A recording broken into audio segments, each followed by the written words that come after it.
Hello there, my sleepy citizens. Tonight, we journey into the shadowed streets of Gotham City, where mysteries lurk and the Dark Knight stands vigilant against the forces of chaos. We bring you tales of Batman, uncovering different sides of the man behind the mask. And as our journey through these stories winds down, a calm ambience of Gotham's streets will carry you throughout the night, bringing you to restful sleep without interruptions from any ads. If you enjoy these tales, please be sure to give us a like, subscribe, and let me know in the comments what story you'd like to hear next. But for now, let's get cozy and step into the world of Gotham.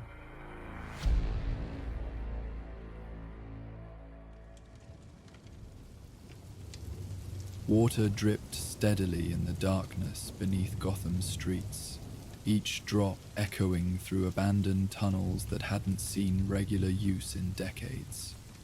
Batman and Robin stood at the entrance to the old Riverside station, their cow lights illuminating moss-covered tiles and rusted track beds.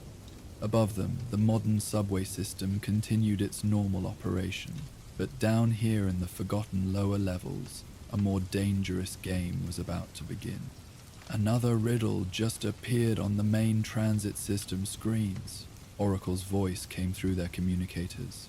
The Riddler's getting impatient. Robin adjusted his utility belt, double-checking his equipment. Let's hear it.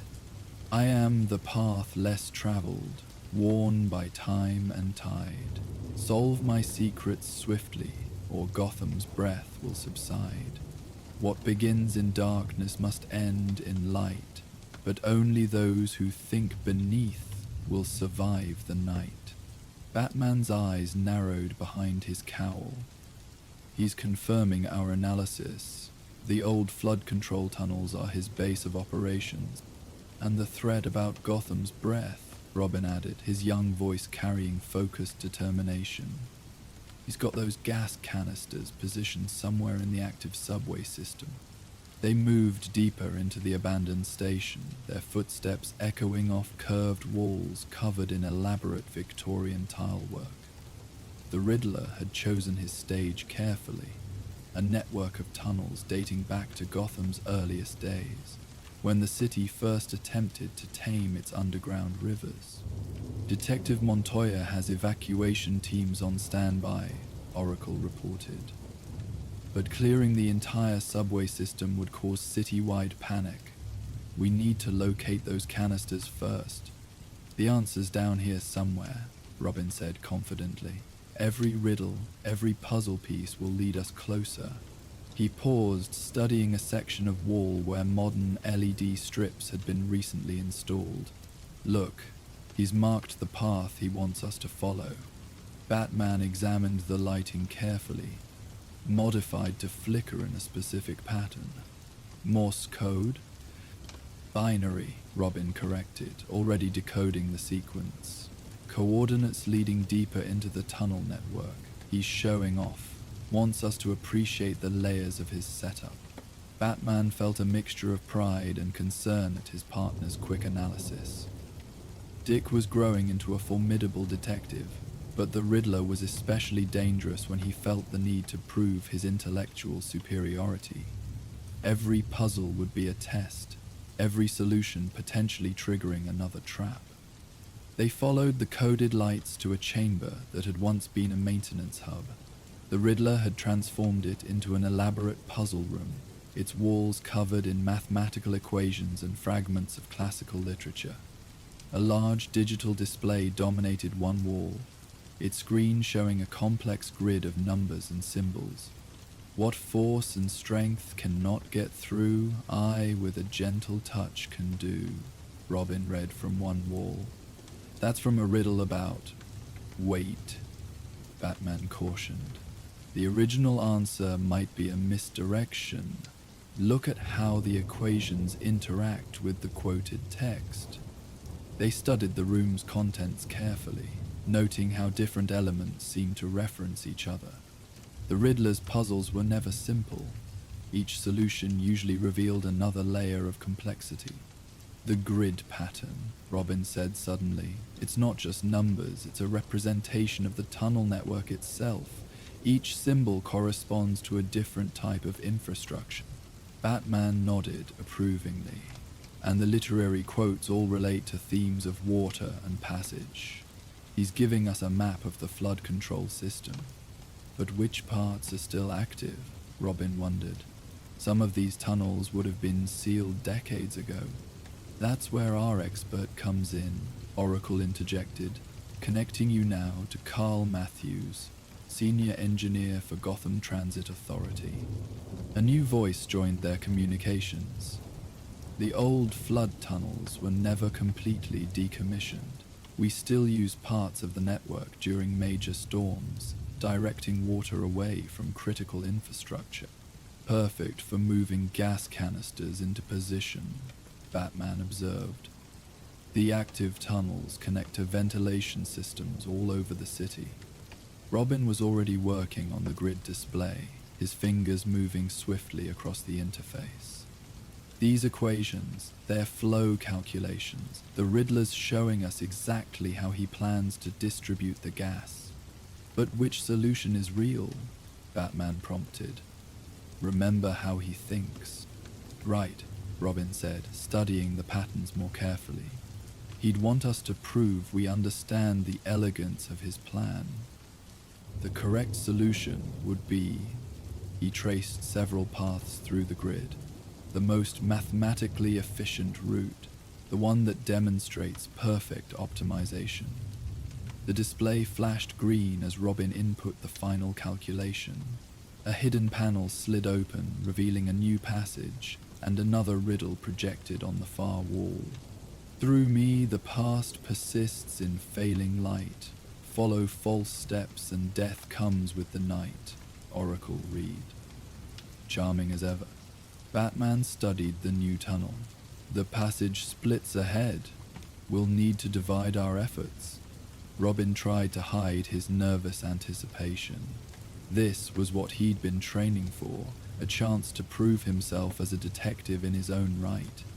The optimization pattern suggests parallel puzzles, two paths that need to be solved simultaneously.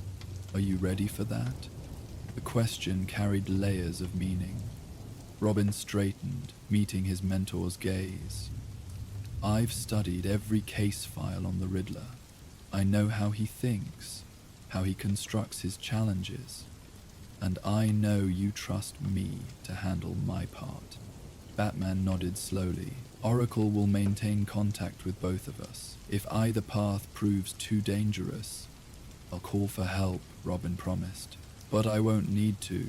The Riddler's ego won't let him create unsolvable puzzles. He needs us to reach the end, to appreciate his full design. They separated at the junction, each taking a different route into the darkness. The tunnels here were older, their architecture dating back to Gotham's earliest attempts at underground engineering. Water trickled constantly through cracks in the ancient brickwork, creating an atmosphere of decay and forgotten grandeur. The binary lights continue along both paths, Oracle noted, but the patterns are different now. Each sequence seems to be telling part of a larger story. Robin followed his assigned tunnel, recording each coded message. They're fragments of a theorem, mathematical proofs divided between the two routes, suggesting the solutions will need to be combined. Batman's voice came through the communicator. Stay alert for synchronization triggers. The passage opened into another converted chamber, this one filled with antiquated mechanical calculators that had been modified with modern components. Screens mounted on the walls displayed partial equations, their variables changing in response to the calculator's settings. I've got a similar setup, Batman reported. The calculations seem to influence water flow through the old control systems. Robin examined the nearest calculator, noting its elegant brass construction. These are authentic, probably salvaged from the original engineering offices. The Riddlers connecting the past and present, showing how old technology can still be relevant. Watch for tampering, Oracle cautioned. He loves repurposing antique devices as triggers for modern traps. Working carefully, Robin began analyzing the mathematical patterns. Each calculator seemed to control different aspects of the tunnel network's infrastructure: water pressure, ventilation, electrical systems that had been state-of-the-art a century ago. The theorem fragments, he said thoughtfully. They're not just decoration. Each proof corresponds to a specific calculation sequence. Same here, Batman confirmed. The solutions appear to be linked. Changes in one chamber affect readings in the other. Robin's fingers moved across the brass keys, following the mathematical logic. It's a balance equation. We need to calibrate both sets of calculators to achieve perfect equilibrium in the tunnel systems. Coordinated solutions, Batman agreed. On my mark, input your final sequences. 3, 2, 1. They activated their calculators simultaneously. For a moment, nothing happened. Then the chamber's atmosphere shifted subtly, pressure changes in the tunnels responding to their calculation. Power fluctuations in the active subway system, Oracle reported. Whatever you just did affected the modern infrastructure too. The gas distribution network is becoming visible on my scans. The Riddler connected everything, Robin realized. Old systems and new, working together in ways the original engineers never imagined. It's actually kind of brilliant. Focus, Batman reminded him, though his tone carried a hint of approval at the analytical observation. We still need to find the control center. These calculations should have revealed its location. Robin studied the changing patterns on the wall displays. The pressure variations are creating a map. Look how the flow rates concentrate around specific points in the network. Triangulating now, Oracle confirmed. The data suggests a central hub near the old Crimson Line terminus, sending coordinates. New passages had opened in both chambers, leading deeper into the tunnel complex. The binary lights continued their coded guidance, but now their patterns seemed more urgent, their timing more insistent. He knows we're getting close, Robin observed, moving carefully through his assigned route. The next challenges will be harder. He'll want to prove his superiority right up to the end. Stay sharp, Batman cautioned. The Riddler's most dangerous when he feels pressured. He might abandon his usual elegant patterns for more direct threats. The tunnels began to show signs of recent modification. New equipment installed alongside Victorian machinery, modern sensors grafted onto ancient gauge panels. The Riddler had spent months preparing this underground maze, testing the limits of both infrastructure and intellect. Movement ahead, Oracle warned. Automated systems activating in both passages. Robin reached a chamber filled with what appeared to be mechanical puzzle boxes, their gears and levers connected to the tunnel's control systems. These looked like old steam pressure regulators, but they've been modified. Similar setup here, Batman reported. The mechanisms are linked to gas distribution valves in the modern subway. One wrong solution could trigger a release. Then we don't get it wrong, Robin said firmly, studying the intricate contraptions. Look at how he's constructed these. They're not just puzzles, they're demonstrations. He's showing us the beauty of mechanical engineering, how simple machines can create complex effects. You admire his work, Batman observed neutrally. I admire the engineering, Robin clarified. Understanding how he thinks helps us predict his next move. These devices, they're almost like teaching tools. He wants us to appreciate the principles behind them. Good observation, Batman approved. Use that insight. How would he expect us to approach these mechanisms? Robin traced the connections between different components, noting how each adjustment affected multiple systems. The solution needs to be elegant, not just functional, but mathematically perfect. He's testing whether we understand both the engineering and the aesthetics. Working in parallel, Batman and Robin began solving their respective puzzle boxes. Each correct sequence triggered changes throughout the tunnel network, redirecting water flow and pressure to slowly reveal the path to the Riddler's control center. Gas concentrations are shifting in the modern subway tunnels, Oracle reported. Your actions are affecting his distribution system, but I can't tell if that's good or bad yet. It's preparation, Robin said confidently.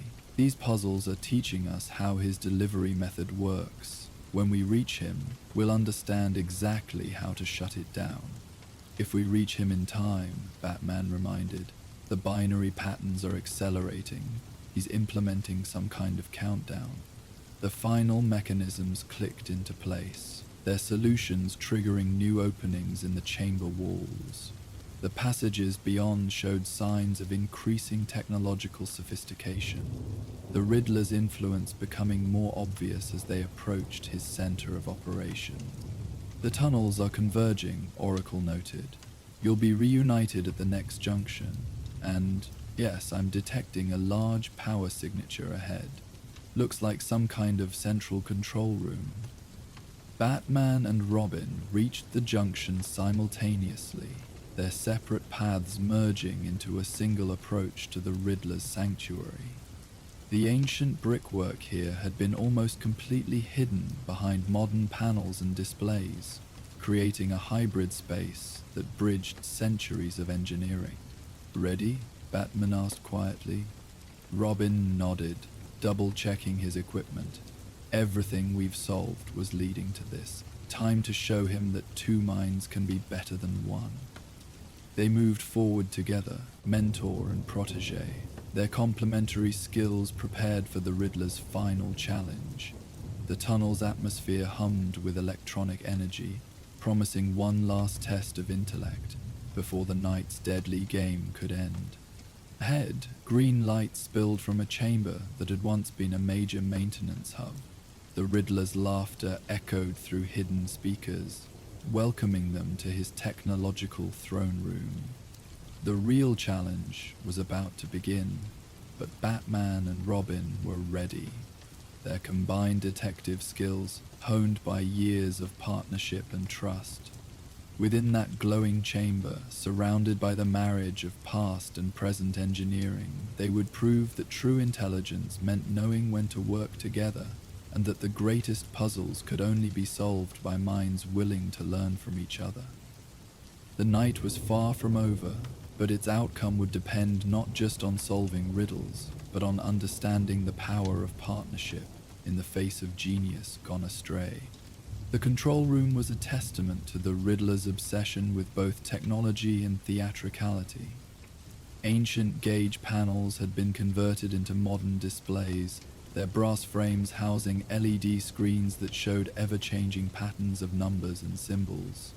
The chamber's Victorian architecture provided a dramatic backdrop for the cutting-edge equipment that now filled it. "Welcome, welcome," the Riddler's voice echoed from multiple speakers, making his exact location difficult to pinpoint. "I was beginning to wonder if you'd appreciate the elegance of my earlier puzzles, but then that's why I made them partner exercises. Sometimes even the great Batman needs help seeing all the angles." He emerged from behind a bank of monitors, resplendent in his signature green suit adorned with question marks. His expression carried that familiar mixture of intellectual pride and barely contained mania. "The gas distribution system," Batman said evenly. "Shut it down." The Riddler laughed. After all this elaborate preparation, the mathematical beauty of using century-old infrastructure to defeat modern security? No. We're just getting to the interesting part. He gestured to a massive display that dominated one wall. "Your final exam awaits." The screen came to life, showing a complex network of interconnected puzzles. Each section seemed to control different aspects of both the old tunnel system and the modern subway's environmental controls. A masterpiece of integration, the Riddler continued proudly. Every solution affects multiple systems. One wrong move and, well, he mimed an explosion. Let's just say the morning commute would be rather exciting. Robin studied the display intently. The patterns, they're building on everything we solved in the outer chambers. Each puzzle taught us part of the final solution. Very good, boy wonder. The Riddler's tone carried condescending approval. I did wonder if you'd catch that, but can you apply those lessons before time runs out? The gas is already moving through the secondary tunnels. Oracle, Batman sub-vocalized, stated, trace amounts of gas detected in maintenance areas, she reported. Still contained, but spreading. Montoya has emergency teams on standby, but evacuation would take hours. The Riddler paced theatrically, clearly enjoying his moment. I've given you all the tools, all the knowledge needed to prevent disaster. Prove you understand the brilliance of my design, and Gotham breathes easily. Fail? He shrugged eloquently. Well, failure has consequences. Robin moved closer to the main console, analyzing its layout. The interface combines mechanical and digital controls. Just like the puzzle boxes earlier, we need to synchronize old and new systems. The student becomes the teacher, the Riddler clapped mockingly. But can you solve it without your mentor holding your hand? That's what this is really about, isn't it? Proving your own intellectual worth? Batman watched his partner carefully, noting the slight tension in Robin's shoulders. The Riddler was trying to provoke competition between them, to turn their teamwork into a test of individual prowess. The solution requires both of us, Robin said firmly. That's been true for every puzzle tonight. The real test is understanding when to work together. The Riddler's smile tightened slightly. How disappointingly collaborative. I expected more ambition from someone trying to escape Batman's shadow. Enough games. Batman cut in. The clock is running. Indeed it is. Speaking of which, the Riddler pressed a button, and new data appeared on the displays. A little extra motivation. The gas release isn't just triggered by wrong answers, it's on a timer. Solve everything before it hits zero, or... He made another explosion sound, clearly enjoying his theatrical role. Robin was already working at the console, his fingers moving confidently across controls both ancient and modern. The pattern recognition from the first chamber, it applies to these sequences too. Batman, the pressure regulation systems. Match the optimization calculations from the maintenance hub, Batman finished, moving to a different section of the controls. They began working in tandem, each focusing on the aspects of the puzzle that best suited their skills. The Riddler watched with growing irritation as they coordinated their efforts seamlessly. Come now, Robin, surely you don't need him checking your work. Show some independence. That's not how partnership works, Robin replied without looking up from his calculations. Real intelligence means knowing your strengths and trusting others with theirs. Batman allowed himself a small smile as he adjusted a series of mechanical levers. The Riddler's attempt to drive a wedge between them was having the opposite effect, reinforcing the strength of their teamwork. Oracle, he sub-vocalized. The gas distribution network, are you seeing the pattern? Yes, she replied. The system's architecture mirrors the puzzle structure. Each solution you enter affects multiple distribution points. It's actually quite elegant, if it weren't, potentially lethal. The timer continued its countdown as Batman and Robin worked through layer after layer of interconnected challenges. Each correct solution sealed off part of the gas network, while wrong attempts caused pressure to build in dangerous ways. Careful, careful. the Riddler called out as Robin adjusted a particularly complex sequence. That calculation affects both water pressure and ventilation flow. One mistake could flood the tunnels while releasing the gas. He's right, Batman confirmed, studying the system's response. These controls are linked in multiple directions.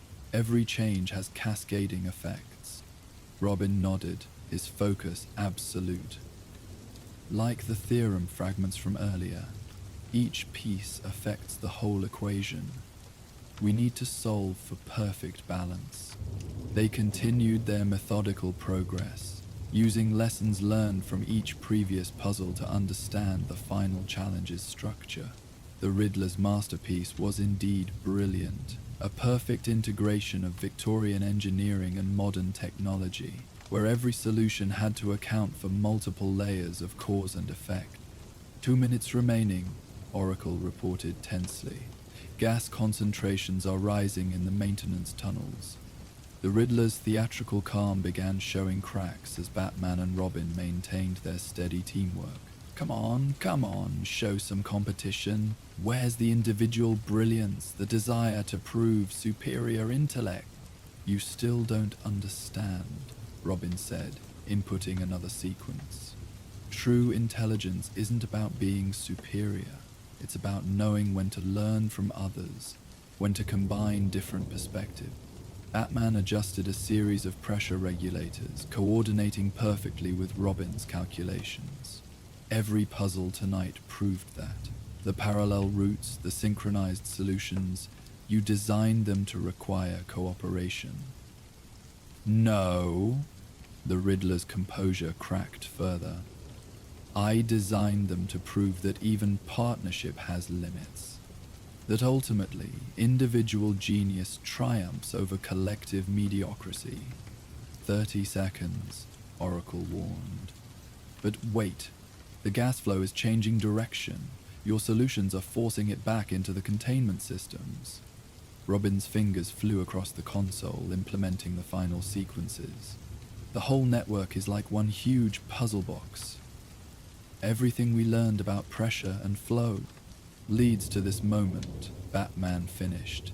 He made a last adjustment to the mechanical controls, synchronizing perfectly with Robin's digital inputs. The timer reached 0 just as their final solution locked into place. For a moment, nothing seemed to happen. Then the displays began showing cascade of system responses. Gas being safely contained, pressure equalizing throughout the tunnel network, ancient and modern engineering working in perfect harmony. No, the Riddler stared at the screens in disbelief. You can't have. It was designed to be impossible without... He trailed off as he realized the full implications of what had happened. Without what? Robin asked quietly. Without choosing between working alone or together, without proving individual superiority, he gestured to the displays showing their successful solution. Look at the elegance of what we achieved through partnership. Isn't that more impressive than any solo achievement? The Riddler's shoulders slumped slightly, his theatrical energy deflating. The mathematics, the integration of multiple systems. It is rather beautiful, isn't it? For a moment, genuine appreciation overcame his need to prove superiority, which is why you'll have plenty of time to admire it from Arkham, Batman said, producing a pair of handcuffs.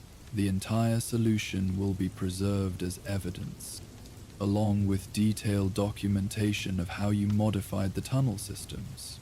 Robin added, the engineering is impressive, even if the application was criminal. The Riddler allowed himself to be restrained, his expression thoughtful. You know, Boy Wonder, there might be hope for your intellectual development after all, even if your conclusions about teamwork are embarrassingly sentimental. I'll clear in the subway system, Oracle reported. Montoya's teams are securing the gas canisters now. Nice work, both of you. As they led their prisoner up through the tunnel network, Batman noticed Robin's quiet satisfaction. "You did well tonight," he said simply, "especially in understanding the larger puzzle." "About partnership versus competition," Robin smiled slightly. "I had a good teacher, someone who showed me that being a detective isn't about proving you're smarter than everyone else. It's about using whatever tools and help are available to find the right solution." They emerged from the underground maze into a Gotham dawn, where emergency teams were finishing their sweep of the subway system. The city's morning commute would proceed normally, its citizens unaware of how close they had come to disaster, or how it had been prevented through the combined efforts of its protectors. Later, in the Batcave, Robin helped document the night's events for the case files. Each puzzle, each solution, each example of how partnership had triumphed over individual pride was carefully recorded. "You know," he said thoughtfully, "the Riddler actually taught us something valuable tonight. Not what he intended, but still important." Batman looked up from his own work. "Oh?" His puzzles showed how old and new systems could work together, how different pieces could combine to create something greater than their individual parts. Robin gestured to their case notes. "Kind of like partners who bring different strengths to the same mission." Batman allowed himself a small smile. "A good detective finds lessons in unexpected places. And a good partner knows when to share credit," Robin added with a grin, "even if one of them is the world's greatest detective." The cave's comfortable silence settled around them as they finished their documentation. Above, Gotham was fully awake now, its citizens going about their daily lives unaware of the intellectual duel that had played out beneath their feet. But in that underground maze of Victorian engineering and modern technology, an important truth had been demonstrated: that sometimes the greatest mysteries could only be solved by minds working in harmony, each contributing their unique perspective to a shared solution. The Riddler's elaborate game had failed to prove intellectual superiority, but it had succeeded in demonstrating something far more valuable: the power of partnership over pride, of shared wisdom over solitary brilliance. And in Gotham's endless dance of riddles and answers, mysteries and solutions, that lesson would prove as enduring as the ancient tunnels themselves. As Batman and Robin concluded their night of underground puzzle solving, the first hints of winter were touching Gotham's skyline. Frost began forming on the cave's upper reaches, a reminder that the seasons were changing. Robin had been called away to assist the Titans, leaving Batman to face his next challenge alone, a fitting shift as the temperature continued to drop. His attention turned to reports of unusual activity at the Robinson Park glasshouse, where delicate tropical plants were maintained year-round in carefully controlled warmth. But tonight, something was disturbing that artificial summer. Sensors showed rapidly dropping temperatures inside the Victorian structure, its glass panes frosting over despite the heating system's best efforts. As Batman prepared to investigate this unnatural winter, he knew he would be facing a different kind of genius than the Riddler's theatrical puzzles. This threat was colder, more precise, a man whose brilliant mind had been frozen by tragedy into singular purpose. Our story turns now to Chill of the Glasshouse, where Batman must confront Mr. Freeze in a delicate crystal maze where every breath brings Arctic peril, and the line between preservation and destruction grows as thin as ice. The first snowflake fell on Gotham in early September, an impossibility that drew puzzled glances from pedestrians as they hurried through the evening streets. By midnight, a thin layer of frost coated the sidewalks of the East End, transforming summer into winter in defiance of nature's calendar. Weather stations across the city registered a temperature drop of 15 degrees in under 3 hours, concentrated around the abandoned botanical district. From the Batcave, Batman and Robin tracked the expanding cold front, their screens displaying thermal imaging maps where blue steadily overtook the usual reds and yellows of Gotham's heat signature. The pattern is too precise to be natural, Batman observed, studying the concentric rings of decreasing temperature. The epicenter appears to be the old Gotham Conservatory. Robin zoomed in on the location, bringing into focus the once grand Victorian glasshouse that had stood neglected for nearly a decade. The conservatory's been closed since the city cut its funding, but satellite imagery shows power consumption has spiked there in the past month. And now we know why. Batman pulled up police reports from the surrounding area. 3 separate break-ins at specialized equipment manufacturers. Cryogenic cooling systems, atmospheric regulation technology, precision thermal control. Mr. Freeze, Robin concluded. But why the conservatory? It's not his usual target. Batman brought up a news article dated 6 months earlier. The Gotham Botanical Society has been fighting to save the rare plant collection still housed there. Some species exist nowhere else, adapted specifically to Gotham's unique urban environment over generations. And now they're about to freeze to death in this artificial winter, Robin said, checking his thermal gear. We need to move quickly. Not necessarily freezing to death, Batman corrected, retrieving specialized equipment from the vault. If Freeze's pattern holds, he's not trying to destroy the plants, he's trying to preserve them, permanently. As they prepared to depart, Alfred approached with additional thermal protection layers. The temperature near the conservatory has dropped another 5 degrees in the last 30 minutes, he reported. Whatever Dr. Freeze is planning, he appears to be accelerating his timeline. Which means we need to accelerate ours, Batman replied. If his cooling system reaches full capacity, it could create a climate disaster extending well beyond the Botanical District. The Batmobile cut through Gotham's deserted streets, frost crunching beneath its tires as they approached the affected zone. Street lights were haloed by ice crystals suspended in the air, creating an ethereal glow across the normally gritty neighborhood. Batman parked several blocks from the conservatory, the final approach better made on foot to avoid detection. As they grappled to a nearby rooftop, the unnatural beauty of the transformed landscape became apparent. The conservatory stood like a palace of ice, its Victorian ironwork frosted white, glass panels reflecting moonlight through layers of crystalline formations. Plumes of supercooled air escaped through broken roof panels, creating flowing curtains of fog that cascaded down the building's sides. "It's incredible," Robin whispered, his breath visible in the frigid air. "Terrible, but incredible." Batman's thermal sensors registered the extreme temperature gradients surrounding the structure. Freeze has created a series of cooling barriers. The outer ring is approximately -10 degrees Celsius, but the core reads at -50 or below, beyond human survival without specialized equipment. "Even with our suits, we'll have limited time in the innermost zone," Robin noted, checking his oxygen supply. Their cold weather gear had been designed for Arctic conditions, but Freeze's technology could surpass even natural extremes.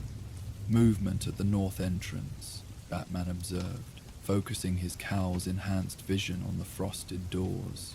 A small group of people in bulky winter clothing were approaching the conservatory, carrying scientific equipment and sample cases. Civilian scientists, they're walking into a potentially lethal situation. They descended rapidly, using the building's ice-covered ornamentation as anchor points. As they neared ground level, the extreme cold became palpable even through their protective gear. The air itself felt brittle, each breath drawing a searing chill into their lungs despite the filtered oxygen. Batman intercepted the scientific team just as they reached the conservatory's entrance. "This area isn't safe," he announced, materializing from the frozen mist. The lead researcher, a woman in her 50s with a determined expression, stood her ground despite her obvious surprise. "Dr. Caroline Miles, Gotham University Botanical Research. We've been monitoring the temperature anomalies and plant responses remotely. Some specimens are showing unprecedented preservation patterns." "You're aware of who's causing this?" Robin asked, joining Batman at the entrance. Dr. Miles nodded grimly. "Victor Fries. He consulted on our cryogenic preservation research last year. Brilliant mind. Revolutionary theories on cellular suspension." She gestured to the frost-covered glass walls. "But this goes far beyond theoretical applications. He's turning the entire conservatory into a cryogenic chamber." "Why?" Batman asked, though he suspected the answer. "The rare plant collection was scheduled for dispersion next month," one of the younger researchers explained. "Budget cuts. Private collectors would acquire most specimens, breaking up one of the world's most comprehensive urban ecology collections." Dr. Miles' expression hardened. Victor said it was Nora all over again. Watching something precious die because of bureaucracy and indifference. He promised a solution. "We never imagined that he'd try to freeze the entire collection in time," Batman finished. "Creating a perfect, preserved moment that would never change. Or die," Robin added softly. A new voice joined the conversation, carrying the distinctive mechanical resonance of an environmental suit's speaker system. "Death comes to all living things, eventually, unless someone intervenes." The group turned to find a young woman in specialized cold weather gear approaching from a nearby research building. Despite her protective clothing, her movements suggested familiarity with extreme environments. "Dr. Eliza Sterling," she introduced herself, "cryobiologist. I worked alongside Victor on the early preservation studies." Her expression was conflicted beneath her clear face shield. "What he's attempting here, it should be impossible, but his initial readings suggest he's actually succeeding with some specimens." "At what cost?" Batman countered. "The cold is spreading beyond the conservatory. Residential areas will be affected within hours." Dr. Sterling nodded. "That's why I'm here. The Environmental Coalition has withdrawn support since the temperatures started dropping in surrounding neighborhoods. We need to shut it down, but carefully. An uncontrolled thaw could destroy everything he's trying to save." "You can help us navigate the interior?" Robin asked. "I know his methods, his equipment, and I have this." She held up a specialized tablet. "Thermal mapping of the conservatory interior, updated 10 minutes ago. He's created distinct preservation zones, each calibrated to specific plant species." Batman studied the detailed thermal map. "The central control systems will be here." He indicated a point deep in the conservatory's heart, where the temperature is most extreme. "That's where we'll find Freeze, and where the most sensitive specimens are housed." Dr. Miles added urgently, "Some are literally irreplaceable. Extinction events, in miniature, if they're destroyed." "We'll need to approach the core incrementally," Dr. Sterling advised. "Acclimate to each temperature zone. Moving too quickly between extreme differentials could be dangerous, even with your equipment." Batman turned to the scientific team. "Maintain a perimeter, no one else enters. Dr. Sterling, if you're coming with us, stay behind our position at all times." "I understand the risks," she replied, checking her own thermal protection, "and I might be the only one who can talk sense into Victor at this point." The conservatory's main entrance was unlocked, frost crackling beneath their gloves as they pushed the ornate doors open. Inside, they entered a transformed world. What had once been a Victorian showcase of botanical wonders was now a crystalline labyrinth of ice-covered walkways and frozen gardens. Glass panels that had admitted sunlight for over a century now contained an artificial winter, frost patterns etching delicate designs across their surfaces. "The outer gardens," Dr. Sterling explained, her voice hushed as if in a sacred space. "Hardier specimens here, meant to withstand moderate cold naturally." Batman's trained eye noted the methodical nature of the freezing. This wasn't destruction, it was meticulous preservation. Each plant seemed suspended in a moment of perfect beauty, ice crystals forming protective shells around leaves and flowers. "First temperature barrier ahead," Robin observed as they approached a wall of denser fog. -20 according to sensors. They passed through the supercooled mist into a new environment, where the preservation was even more precise. Here, more delicate specimens hung suspended in crystalline formations, their cellular structures visibly altered by Freeze's technology.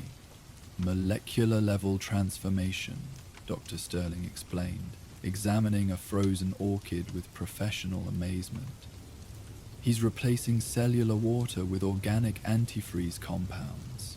The theory was sound, but implementation at this scale should be years away from practical application." "Victor's always been motivated to accelerate research timeframes," Batman observed, the unspoken reference to Nora Freeze hanging in the frigid air. They continued deeper into the conservatory, passing through increasingly specialized preservation zones. Each transition required brief acclimation, their suits working at maximum capacity to maintain survivable body temperatures. The ice formations grew more elaborate, more precisely engineered as they approached the building's center. "Listen," Robin said suddenly. The ambient hum of cooling equipment had been growing steadily louder, but now it was punctuated by something else. A mechanical voice, reciting what sounded like a cataloging system. "Species designation RC1117, cellular preservation at 87% completion. Initiating final stabilization sequence." They found Mr. Freeze in what had once been the conservatory's rare plant pavilion, now transformed into an advanced cryogenic laboratory. Massive cooling units hummed efficiently, connected to the building's original Victorian heating system in a perverse reversal of function. At the center stood Freeze himself, his armored cryosuit allowing him to work directly with specimens at temperatures that would instantly freeze unprotected human tissue. He turned as they entered, his expression visible behind his transparent helmet.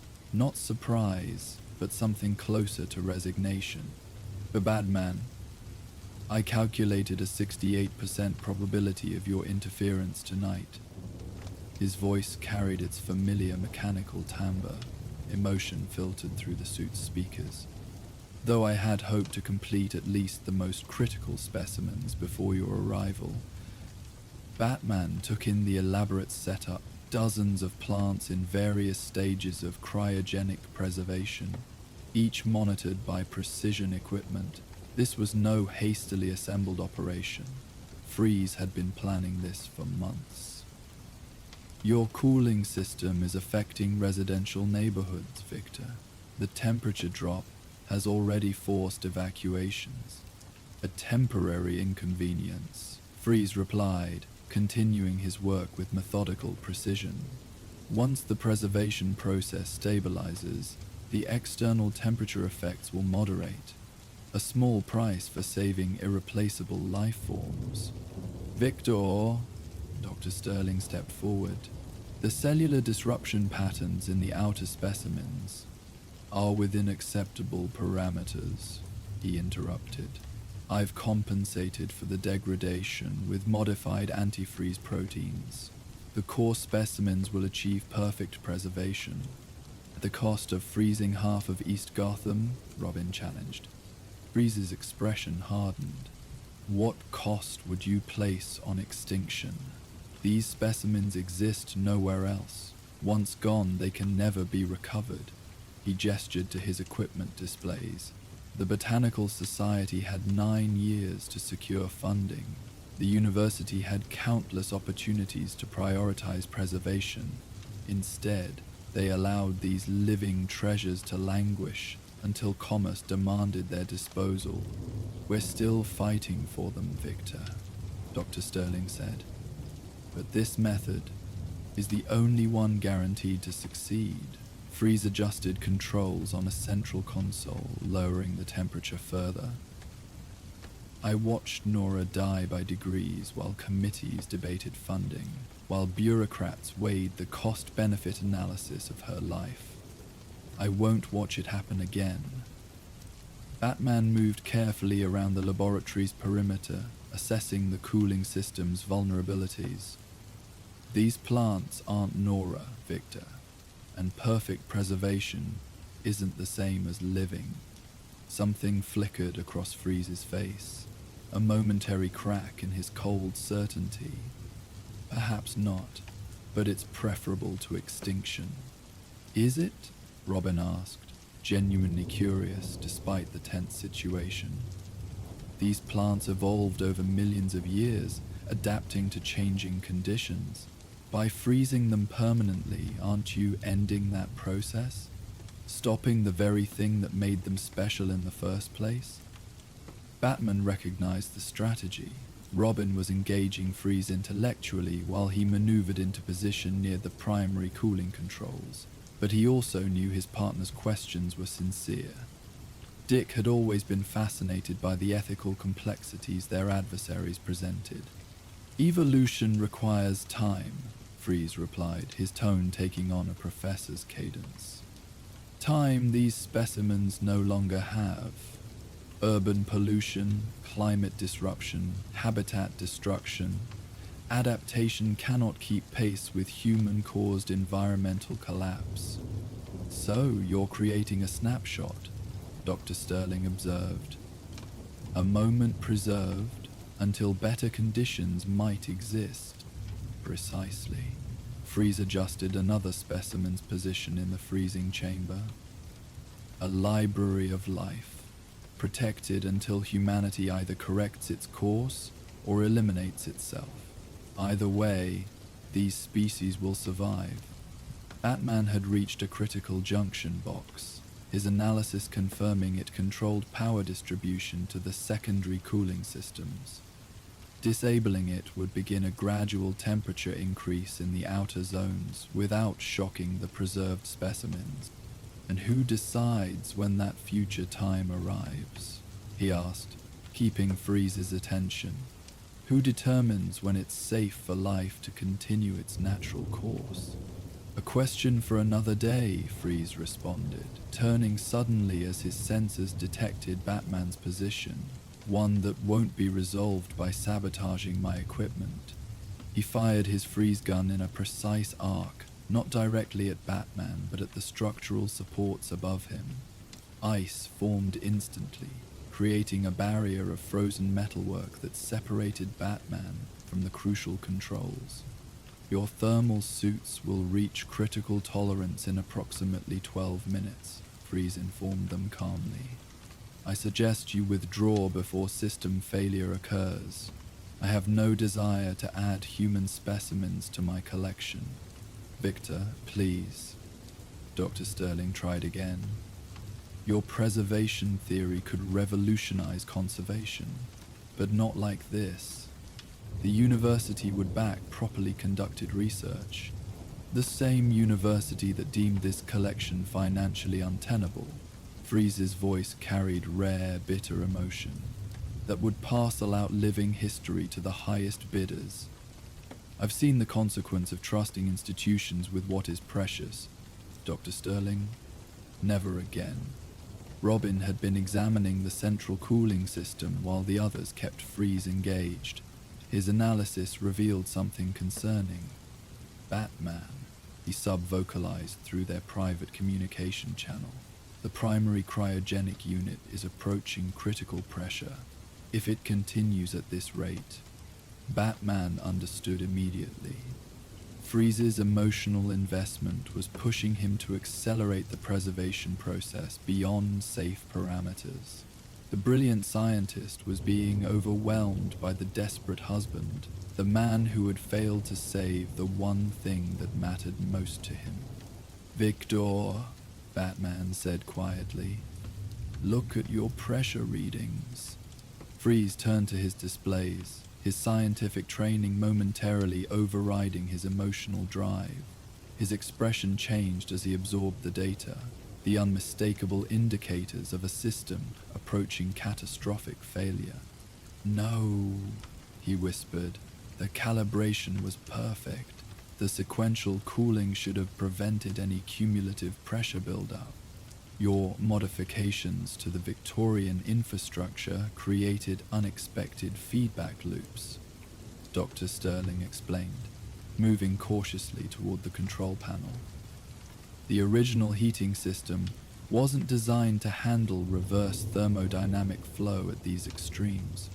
Freeze's hands moved rapidly over his controls, attempting to compensate for the building crisis. For a moment, the readings stabilized, then began climbing again. "The primary coolant lines are locked in cascade sequence," he stated, professional assessment temporarily replacing desperation. "A system shut down now would trigger an immediate temperature rebound. The thermal shock would destroy every specimen instantly." Batman analyzed the system schematics through his cowl's display. The secondary cooling network can be modified to absorb the excess pressure. It would allow for a gradual temperature increase instead of a catastrophic one. Freeze hesitated, then nodded sharply. "The northern quadrant controls, they would need to be recalibrated precisely." "I can do it," Robin volunteered, already moving toward the indicated section. "The calibration requires dual synchronization," Freeze warned. "One operator here, one there, adjusting in perfect tandem." Batman met his partner's gaze across the frozen laboratory. "Go. I'll coordinate with Freeze here." As Robin navigated the ice-covered pathways toward the secondary controls, Batman approached the central console. Standing beside his longtime adversary, he noted the strange moment of cooperation necessitated by circumstance. "Synchronization link established," Batman confirmed as Robin reached the secondary station, beginning pressure redistribution sequence. Working together, they initiated a complex balance of cooling systems, redirecting the dangerous pressure buildup while maintaining sufficient cryogenic stability to prevent thermal shock to the specimens. It was delicate work, requiring both Batman's precision and Freeze's intimate knowledge of the system he had created. "Pressure dropping in the primary loop," Robin reported. "Secondary systems holding stable." Dr. Sterling monitored the biological readings from each preservation zone. "Plant cellular integrity maintaining within viable parameters. The modification is working."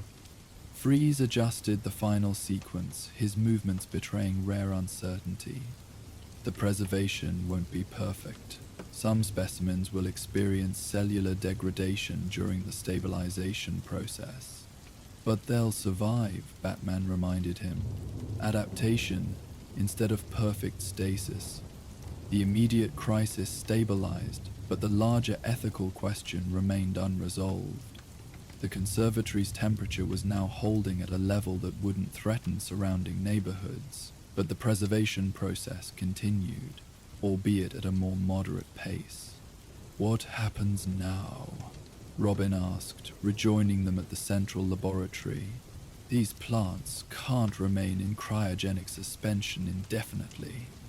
Freeze stared at the frozen botanical collection surrounding them, living things suspended between moments, neither growing nor dying.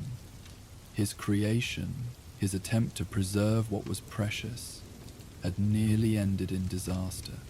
"Victor," Dr. Sterling said gently, We can use what you've accomplished here.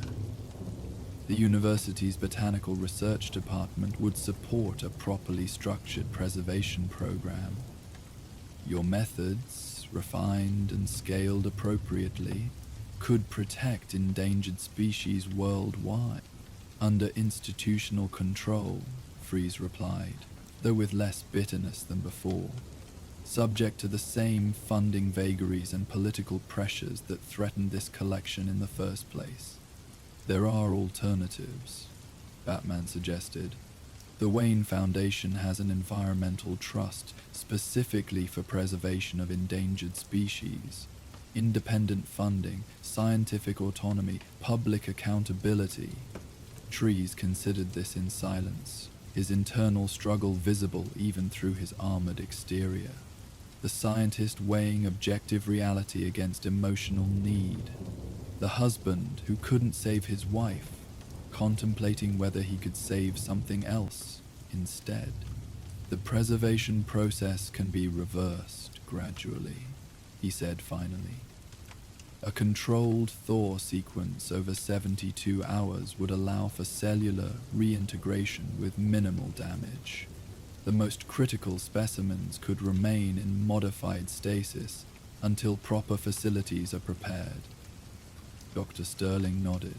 I can oversee the transition process, ensure everything you've accomplished isn't lost. And your research, Batman added. Your methods could still protect countless species, Victor, not by removing them from time entirely, but by giving them a chance to survive until better solutions are developed. The tension in Freeze's posture eased slightly, scientific pragmatism gradually reasserting itself over desperate preservation. I will provide the necessary protocols for the reversal process, but I have no illusions about my own future.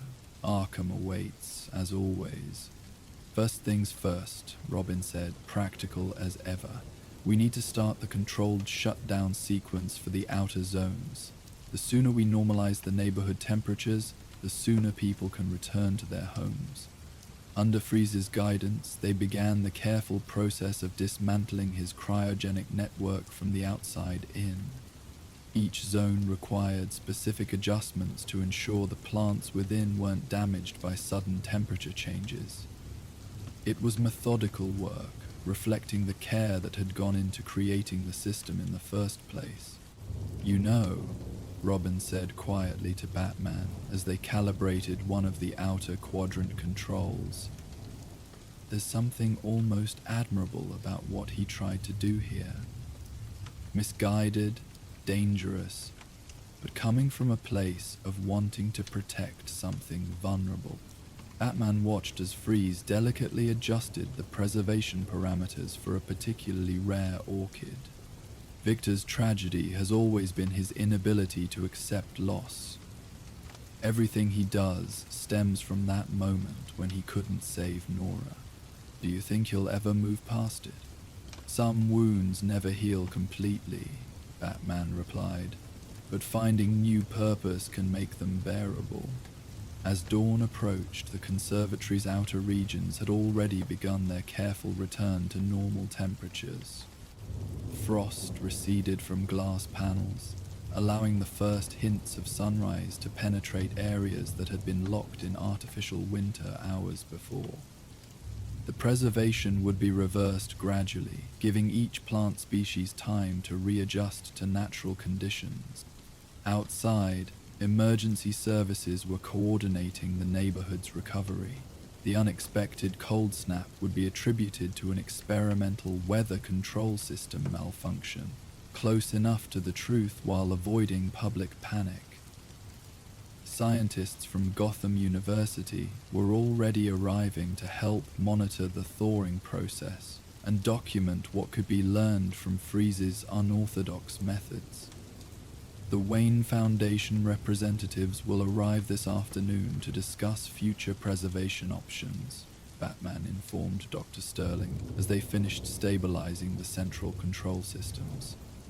Make sure they understand the importance of maintaining the collection's integrity. I will, she promised. And Victor's research. There's valuable science there despite his methods. A middle path between letting vulnerable species vanish and removing them from the natural cycle entirely. Robin, who had been helping establish monitoring protocols with the botanical team, rejoined them with an update. The outer residential zones are already back to normal temperatures. No permanent damage reported yet. And the conservatory itself? Batman asked. The Victorian structure held up surprisingly well. The engineering that went into these old buildings, they don't make them like this anymore. Freeze had surrendered without further resistance once the preservation system was stabilized. Now, as GCPD officers waited at a safe distance, he completed the final shutdown sequence for his equipment, ensuring nothing would disrupt the carefully programmed thawing process. It wasn't just about the plants, he said suddenly, speaking to Batman while his hands continued their precise work. When I learned the collection would be dispersed, sold off in pieces. He paused, the memory clearly painful. It reminded me of the hospital administrators discussing cost-benefit analysis while Nora's condition deteriorated. The same cold calculations, the same disregard for what cannot be replaced. I understand, Batman replied simply. Freeze looked up, surprise briefly visible behind his transparent faceplate. Perhaps you do. He finished the final settings, then stepped away from the console. The reversal process is automated now. Dr. Sterling has all necessary protocols for monitoring and adjustment. As the GCPD officers approached with specialized restraints designed for Freeze's armor, Robin asked a final question. Would you do it again? Knowing what you know now about the risks, about the alternatives? Freeze considered this as the officers secured his arms. Science advances through both success and failure. This attempt proved unviable at full scale, but the principles remain sound. A hint of his academic precision returned to his voice. With proper constraints and improved thermal regulation, a modified approach could achieve significant preservation without environmental disruption. Always the scientist, Batman observed. It is what I am, Freeze replied as he was led away. When everything else is gone, that remains. The conservatory stood in morning light, its glass panels catching the sun's rays through diminishing layers of frost. Inside, plants that had been suspended between moments were beginning their slow return to natural rhythms. The preservation hadn't been perfect. Some specimens showed damage that would require careful rehabilitation, but the collection as a whole would survive. It's remarkable, really, Dr. Sterling said as she and the dynamic duo observed the thawing process from the central pavilion. He nearly succeeded. With some refinement, the technology could revolutionize how we protect endangered species. Not perfect stasis, but a middle path, slowing biological processes enough to buy time for natural habitats to be restored. That's often the best we can hope for, Batman replied. Not perfect solutions, but ones that balance competing needs and leave room for natural adaptation. Robin watched as a particularly delicate flower began to slowly unfurl from its frozen state, responding to the gradually warming air. Sometimes, the most beautiful things are the most fragile. Maybe that's why we feel such a need to protect them. And why losing them hurts so deeply, Batman added, his thoughts turning to Victor Freeze and the path that had led him from brilliant scientist to obsessive preservationist. One loss had defined him, shaped every action since. Yet even in his most extreme measures, a core of his original purpose remained, the desire to protect what was valuable, to prevent precious things from being lost to indifference or neglect. As they prepared to depart, leaving the conservatory's recovery in capable scientific hands, Batman took a final look at the remarkable collection Victor had tried so desperately to preserve. In their own way, each plant represented the same struggle that defined Gotham itself, the persistent effort to find beauty in harsh conditions, to adapt and survive against mounting odds. The old Gotham Conservatory would continue that tradition, now with renewed purpose and protection.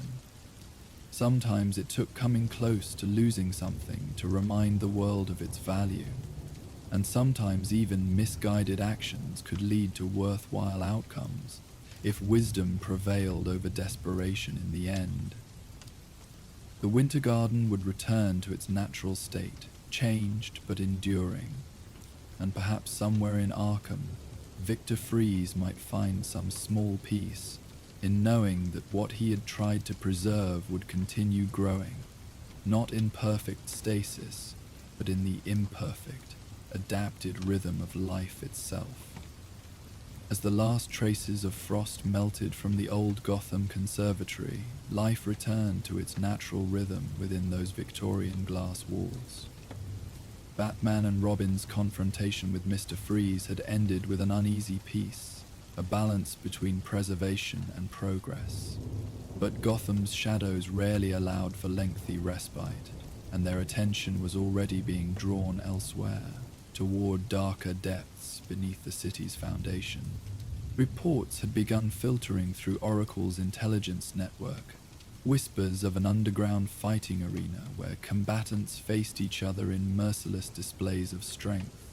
Local residents called it the Abyssal Ring, a subterranean coliseum where the wealthy wagered fortunes on blood sport, hidden from the justice system's reach. And controlling it all was a familiar and formidable presence, Bane, the man who had once broken the bat, now breaking others for profit and power. As Batman and Robin descended from the botanical heights toward Gotham's hidden depths, they left behind Freeze's world of crystalline preservation for something far more primal.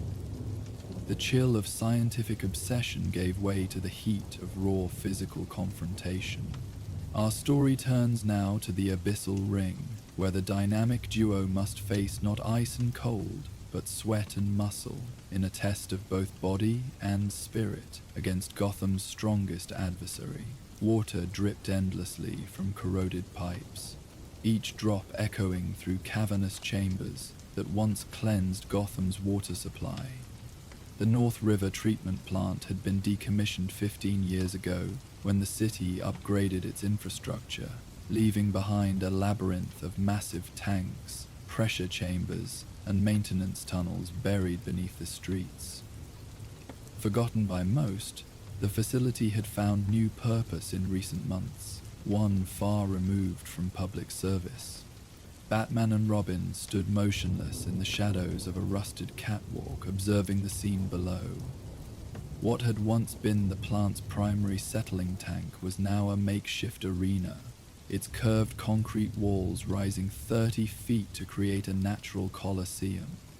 Floodlights hung at irregular intervals, casting harsh light and deeper shadows across the improvised battlefield. The remnants of water treatment equipment had been pushed to the periphery, creating a ring 40 feet in diameter, where two men circled each other with predatory intensity. Around the upper rim, Gotham's criminal elite gathered to watch, placing bets and shouting encouragement to their favored fighters. Security personnel, heavily armed and professionally disciplined, maintained order among the spectators with quiet efficiency. "Third fight tonight," Robin whispered, his voice barely audible even to Batman beside him. "Same pattern as the others. They're building toward something." Batman's enhanced vision scanned the crowd, identifying known associates from multiple criminal organizations. The operation is expanding, drawing bigger players, more resources. "And where is our host?" Robin asked, though they both knew the answer. As if summoned by the question, a massive figure emerged from a tunnel entrance opposite their position. Even at this distance, Bane's presence commanded the room, conversations hushing as he approached the edge of the fighting pit. He wore no mask tonight, his face visible to all, a calculated display of confidence. His venom delivery system remained, tubes running along powerful arms to the control mechanism at his wrist, but it appeared inactive. He didn't need chemical enhancement to dominate this environment. The ultimate showcase of strength continues, Bane's voice carried easily through the chamber, requiring no amplification. 2 warriors enter, one leaves victorious, the other, he shrugged expressively, the other learns his true place in the hierarchy of power. The crowd roared approval as the fighters below intensified their combat, desperation evident in their movements. These weren't professional athletes or trained martial artists, Batman realized. They fought with the raw determination of men who had something to lose beyond just a match. Oracle, he sub-vocalized, activating their secure communication channel. Status on GCPD's missing persons report. 7 new cases in the last 2 weeks, Barbara Gordon's voice responded in his cowl. All men with either military or combat sports backgrounds, none with criminal records, and get this, 2 were last seen at legitimate boxing gyms. Looks like Bane's recruiting has expanded beyond the criminal class. Robin's posture tensed slightly. Kidnapping civilians for his blood sport, escalating from voluntary fighters to forced combatants. Consistent with his philosophy, Batman observed. Bane believes in testing strength through adversity. Willing or unwilling doesn't matter to him, only the crucible itself. They watched as one fighter finally overpowered the other, driving him to the ground with a series of punishing blows. The victor looked up toward Bane, clearly seeking approval. The defeated man remained motionless on the concrete floor, his fate hanging in the spectators' response. Bane raised a hand, silencing the crowd. Mercy requires strength greater than victory, he pronounced. Take him to recovery. He fought with courage, if not skill. Perhaps he will learn. 2 attendants entered the pit, dragging the unconscious fighter away. Not a death match then, at least not yet, but the implication hung heavy in the air. Bane was building toward something more final. New arrival through the East Tunnel, Robin noted. Not security, different movement pattern. Batman focused on the indicated entrance, where a lean man in plain clothes was being escorted toward the upper level. Unlike the spectators around him, he carried himself with the unmistakable alertness of law enforcement, subtle but evident to trained observation. Detective Mitchell Carter, Oracle confirmed after Batman transmitted the facial image. Working undercover in organized crime. Been embedded for 3 months tracking a new gambling syndicate, which apparently led him here, Robin concluded. Think his cover's intact?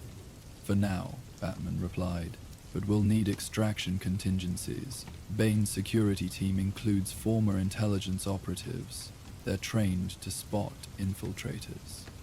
The undercover officer was positioned with a group of mid-level gangsters, maintaining his cover while clearly gathering intelligence. His presence complicated their operation, another variable to protect while dismantling Bane's fighting ring. Main event approaching, Oracle reported, monitoring communications she'd intercepted. Something called the Gauntlet, scheduled to begin at midnight. Bane returned to the center of attention, his powerful frame silhouetted against the stark lighting. Tonight's preliminaries have demonstrated individual merit.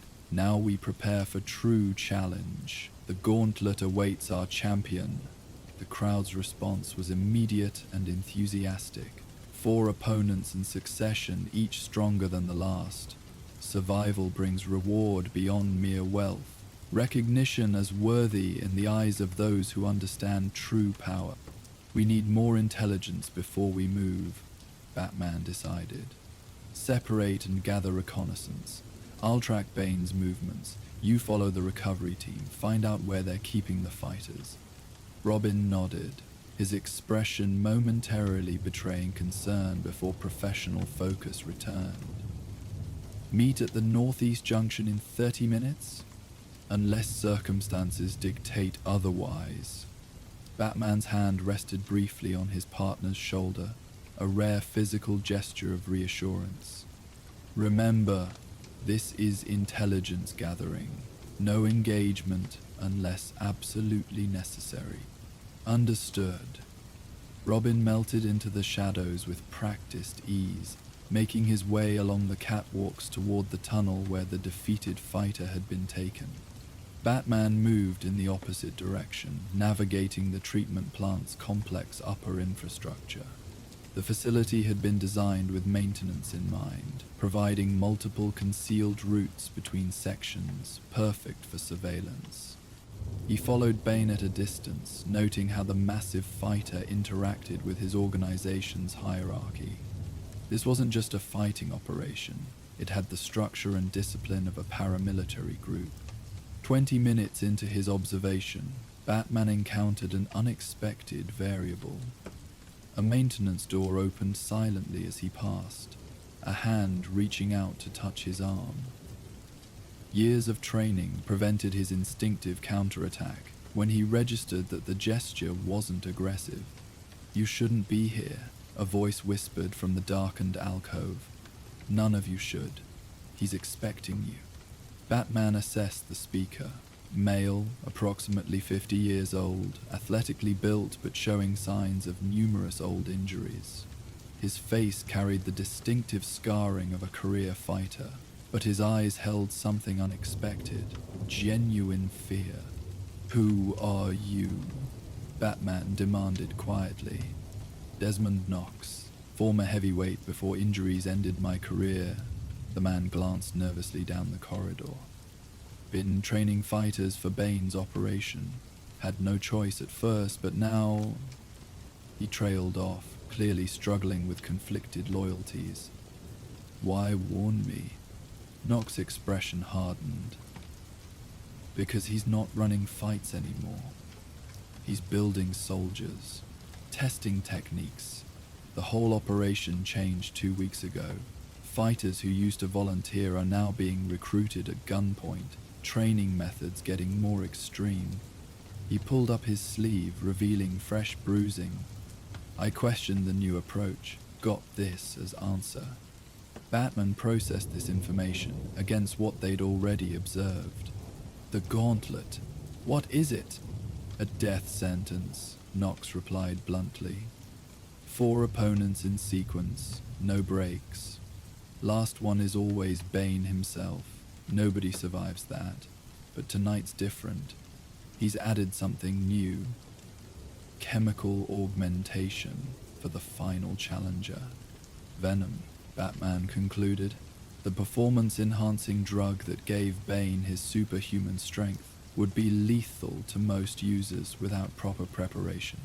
Knox nodded grimly, testing its effects on new subjects, calling it controlled trials, but there's nothing controlled about throwing untrained fighters into the ring with that poison in their veins. Where are they keeping the fighters? Filtration sublevel. Old sand filtration tanks converted to holding cells. Knox pulled a maintenance access card from his pocket. "This will get you through the security doors, but be careful. The monitoring system's been upgraded. Motion sensors everywhere." Batman took the card, studying Knox's expression. "Why help now?" "Because they've taken my son." Knox's voice cracked slightly. "Marcus was asking questions about where I've been disappearing to at night. Followed me here last week. Bane's security caught him. Now he's scheduled for tonight's gauntlet. Says it will motivate my performance as a trainer." His eyes met Batman's directly. "I've done things I'm not proud of. Worked with people I should have walked away from. But my boy doesn't deserve this." The personal stake explained Knox's willingness to risk Bane's retribution. Batman updated his mental map of the situation. another civilian to extract, but also a valuable inside source. Stay visible, maintain your routine. We'll handle this. Knox looked unconvinced, but nodded. There's an old control room overlooking the main pit. Security monitoring runs through there now. Might help you see the whole operation. As Knox slipped back through the maintenance door, Batman transmitted the new intelligence to both Oracle and Robin. The situation was evolving from investigation to rescue operation, with multiple civilian lives at stake. Robin's response came immediately, found the holding area. 6 fighters in modified filtration tanks, guards rotating on 20-minute intervals, minimal restraints. They're keeping them weak through food and water restriction. Detective Carter's position? Batman asked Oracle. Still maintaining cover, but he's isolated himself twice to attempt communications. Security's watching him more closely after the second attempt.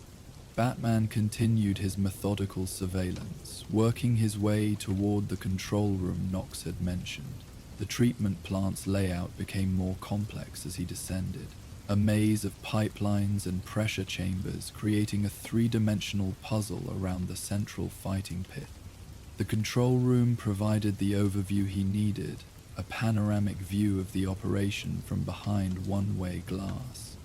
Inside, 2 technicians monitored security feeds from throughout the facility.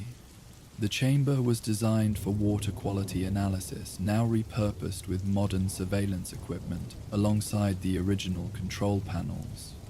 Batman accessed Oracle's channel again.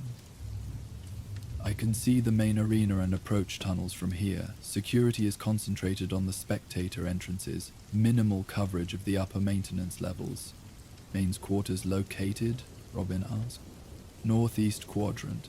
Heaviest security. He's modified the old decontamination chamber into personal space. Batman studied the monitoring stations. The gauntlet begins in 30 minutes. 6 fighters visible in the preparation area, including Knox's son, based on the description. They're being fitted with monitoring equipment. Medical telemetry, Oracle confirmed, analyzing the data Batman transmitted. Heart rate, blood pressure, oxygen saturation. They're treating this like a scientific experiment, testing the effects of stress and fear before introducing the venom, Batman concluded. Bane's approach has always been methodical. He studies weaknesses before exploiting them. The plan formed with practiced efficiency. Batman would disable the monitoring system, creating blind spots in Bane's security coverage. Robin would extract the captive fighters during the confusion. Then they would secure Detective Carter and Knox before confronting Bane himself, preferably after his operation had been dismantled around him. Remember, Batman cautioned as Robin prepared for his phase of the operation, Bane wants a direct confrontation. It validates his philosophy of strength. Our objective is dismantling his operation without giving him the battle he craved. Targeting his ego rather than engaging his strength, Robin replied. Got it. The execution began precisely as the facility's ancient wall clock struck 11:30. Batman infiltrated the control room, subduing the technicians with silent efficiency before accessing the security systems. With Oracle's remote assistance, he created a programmed series of camera malfunctions, nothing dramatic enough to trigger immediate alarm, but sufficient to create the openings Robin needed. Security blind spots established, Batman confirmed. Eastern approach to the holding area will show looped footage for the next 6 minutes. After that, northeastern exit corridor for 4 minutes. Robin moved instantly, using the maintenance passageways to approach the filtration sublevel undetected. The 6 captive fighters were being prepared for transport to the arena, creating a narrow window for intervention. Guards separating the subjects into transport groups, Robin reported. 2 escorts per fighter. Standard restraint protocols. Focus on Knox's son first, Batman directed. He's scheduled for the initial round. Batman continued monitoring the operation from the control room, maintaining the sequence of camera disruptions while tracking security responses. So far, they were attributing the malfunctions to the facility's aging electrical system, a reasonable assumption given the visible state of disrepair. Bane himself remained in the main arena, supervising final preparations for the gauntlet. His posture conveyed absolute confidence, completely unaware of the operation unfolding around him. Or was he? Batman noted how Bane occasionally glanced toward the upper levels, as if sensing a disturbance in his domain. First extraction successful, Robin reported. Marcus Knox secured, moving to secondary targets. Change of pattern, Batman warned, observing movement on the monitors. Security team diverted from spectator entrance to sub-level access. Someone triggered an alert. The operation's rhythm shifted instantly. Robin accelerated his extraction timeline while Batman prepared to create a diversion if needed. Years of partnership had honed their ability to adapt without lengthy communication. Detective Carter's cover is compromised, Oracle announced suddenly. Security is moving to isolate him. 3 minutes until they reach his position. Batman scanned the monitors, locating the undercover officer now being subtly surrounded by Bane's security team. Robin, status. 4 fighters secured, moving them to the northwest maintenance shaft. 2 remaining captives plus Knox Sr. still in play. Batman made a rapid decision. Continue fighter extraction. I'll secure Carter. He moved through the facility's upper levels with controlled urgency, using maintenance shafts to bypass security checkpoints. The detective was being herded toward a side chamber, away from the main crowd, a textbook isolation tactic before capture or elimination. Carter sensed the trap closing around him but maintained his cover, feigning intoxication to explain his erratic movement. Batman intercepted the security team leader first, removing him silently from behind as Carter rounded a corner. The momentary confusion among the remaining security personnel provided the opening Batman needed. Detective, he addressed Carter quietly from above. Emergency extraction. Now. To his credit, Carter didn't hesitate or reveal surprise. He moved immediately toward Batman's position, maintaining situational awareness as they retreated through a maintenance hatch into the upper infrastructure. 3 more teams converging on the sub-level, Oracle reported. They've discovered the missing fighters. Batman guided Carter toward the rendezvous point while updating Robin. Security alert escalating. Complete your extraction and withdraw to fallback position Alpha. Already moving, Robin confirmed. All fighters secured except for Knox Sr. He's insisting on helping with the evidence collection before leaving. The entire operation's evidence now. Carter spoke for the first time, his voice carrying professional assessment. 3 months building this case, documenting connections between Bane's operation and 5 major crime families. Your cover's blown, Batman informed him. Focus now is securing you and the civilians. Carter looked like he might argue, but nodded instead. Understood, but we need something concrete to justify the raid that'll follow. Otherwise everyone scatters and rebuilds elsewhere. An explosion shook the facility before Batman could respond. Not large, but precisely targeted. The control room he'd vacated minutes earlier was now engulfed in flames, visible through observation windows. A calculated response, Batman noted. Bane's eliminating evidence while announcing he knows we're here. As if confirming this assessment, Bane's voice echoed through the facility's ancient public address system. Batman, how predictable you remain, even after all our encounters. Always the shadows, always the indirect approach. The quality was poor, but the contempt unmistakable. "You disappoint me." I offered spectacle, the true test of strength against strength, and you respond with rescue. "He's trying to provoke direct confrontation," Batman observed to Carter. "Standard psychological tactic," Bane continued. "Your young partner moves the weak to safety while you skulk through my domain. Is this the example you set? The legacy of the Bat?" A pause, calculated for effect. "Perhaps a demonstration will clarify the stakes." Another explosion followed, smaller but precisely placed. One of the exit routes they'd planned to use was now blocked by debris. "He's mapped our extraction paths," Batman realized. This was anticipated. "Robin!" Oracle's voice carried urgent warning. "Multiple security teams converging on your position." "Already adapting," Robin responded, the sound of movement evident in his transmission.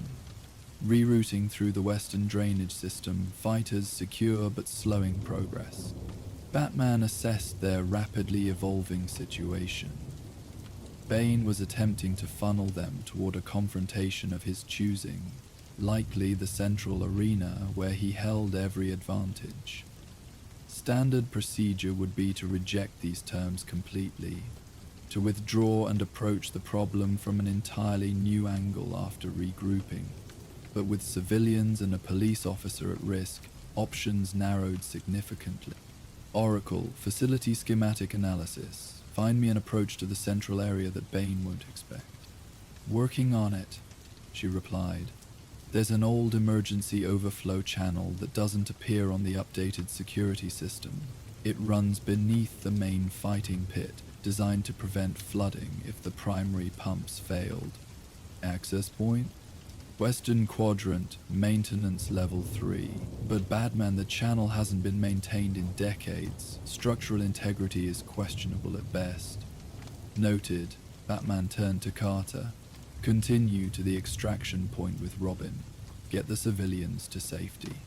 Carter understood immediately. "You're going to confront him."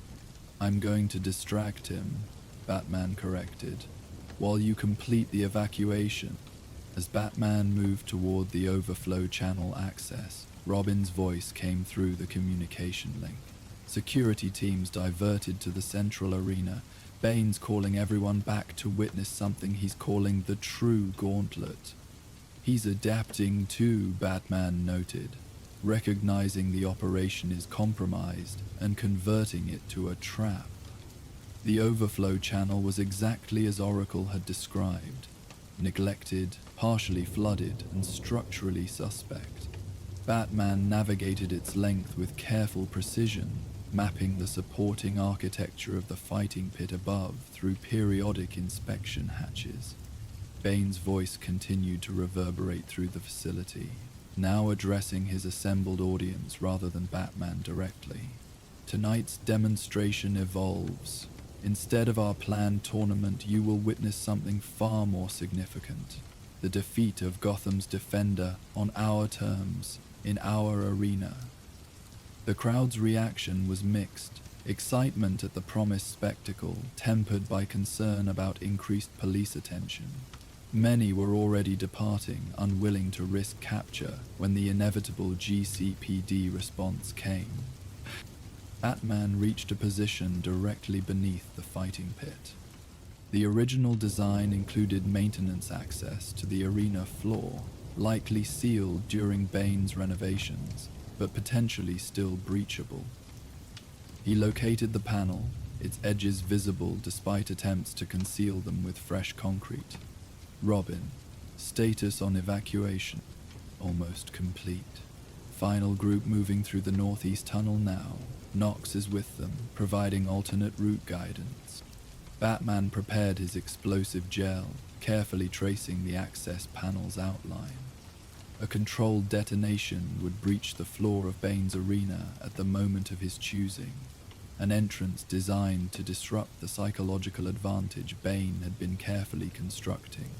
"All civilians clear," Robin reported minutes later. Detective Carter coordinating with GCPD for perimeter establishment, ready to provide backup on your position. Maintain distance, Batman instructed. Second phase response only. Above, Bane continued addressing his dwindling audience. Perhaps Batman reconsiders his approach. Perhaps he recognizes the futility of indirect methods against superior strength. His tone carried theatrical disappointment. A pity. I had hoped for a worthy conclusion. The moment had arrived. Batman activated the gel, the controlled explosion precisely calibrated to breach the floor without risking the arena's structural integrity. Concrete dust billowed upward as he emerged through the newly created opening, directly into the center of Bane's fighting pit. The dramatic entrance achieved its intended effect, momentary psychological disruption of Bane's carefully orchestrated scenario. Rather than being forced into the arena on Bane's terms, Batman had chosen both the timing and method of his appearance. Impressive, Bane acknowledged after his brief surprise faded. The unused maintenance access, a detail I overlooked. He stepped forward into the arena, massive frame silhouetted against the harsh lighting, but ultimately meaningless. You stand before me now, as you are always destined to. Batman remained centered, making no aggressive move. Your operation is finished, Bane. The fighters have been freed. GCPD has established a perimeter. Your audience has largely departed. Details, Bane dismissed with a wave. Transient elements. What remains is what has always mattered. You and I, strength against strength. He gestured to his venom delivery system. No enhancements, not yet. First, we establish the natural order. There's nothing natural about this, Batman countered. You've kidnapped civilians, enforced combatant servitude, created an elaborate theatrical setting, all to satisfy your need for validation. Bane's expression darkened. You misunderstand as always. This is not theater, it is laboratory. Each fight provides data. Each fighter reveals weakness under pressure. He began circling, maintaining distance but establishing dominance of the space. The Venom trials were particularly illuminating. How different physiologies respond. Which minds break first under enhanced strength.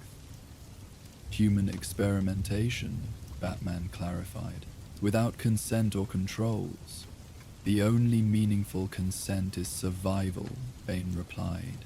Those who endure prove their worthiness for advancement. Batman recognized the continued psychological approach. Bane was still attempting to provoke direct confrontation through ideological challenge. The longer this verbal exchange continued, the more time for complete evacuation and GCPD. Your philosophy hasn't evolved since Penadur prison, Batman observed, still defining strength through the narrowest possible lens. While you still hide behind technology and shadows, Bane countered, afraid to test your natural limits. As they continued their verbal sparring, Batman catalogued the arena's features, possible exit points, structural vulnerabilities, remaining audience members. The crowd had thinned to perhaps 30 hardcore followers, mostly positioned near the upper exits. Security personnel maintained their posts, but looked increasingly uncertain as the situation deteriorated. Tactical update, Oracle's voice came through his cowl. GCPD tactical units in position at all major exits. Detective Carter has provided facility layout. Robin reports all civilians secured and receiving medical attention. The operation's primary objectives were achieved. All that remained was extraction, preferably without the direct confrontation Bane so desperately wanted. Your audience continues to disperse, Batman noted aloud. Your operation exposed. your purpose here unfulfilled. This ends not with the battle you crave, but with the failure of your methodology. Bane's patience finally broke. With surprising speed for his size, he charged across the arena. Batman sidestepped the initial rush, using Bane's momentum against him, a deliberate echo of their first encounter years ago. Still the same tactics, Bane growled, recovering instantly. Still avoiding direct engagement. Still proving my point, Batman countered. Strength without strategy is just brute force. Bane's hand moved toward his venom control mechanism. Perhaps a reminder of true strength is required. Before he could activate the chemical enhancement, a series of small explosions detonated around the arena's upper level, precisely placed charges that Robin had set during the evacuation phase. Not destructive, but disorienting, creating chaos that further scattered Bane's remaining audience and security team. Batman used the momentary distraction to deploy his grapnel, ascending rapidly toward the catwalk system above. Bane roared in frustration, activating his venom system as he leapt upward with enhanced strength, barely missing Batman's ascending form. Running again, Bane challenged, the venom already visibly affecting his physiology, veins bulging, muscles expanding. Tactical repositioning, Batman corrected from the shadows above. The facility's lighting system failed suddenly, Oracle's contribution to the extraction plan. Emergency lighting activated seconds later, creating a strobe-like effect that transformed the environment into a disorienting patchwork of light and shadow. Bane stood in the center of his arena, venom-enhanced senses straining to locate his adversary in the rapidly changing lighting conditions. "You think darkness conceals weakness," he called out, "that shadows disguise fear." Batman's voice seemed to come from everywhere and nowhere, a ventriloquism technique perfected through years of practice. "I think your need for direct confrontation reveals more about your insecurities than my methods." The psychological reversal was deliberate, shifting Bane's focus from physical challenge to intellectual defense.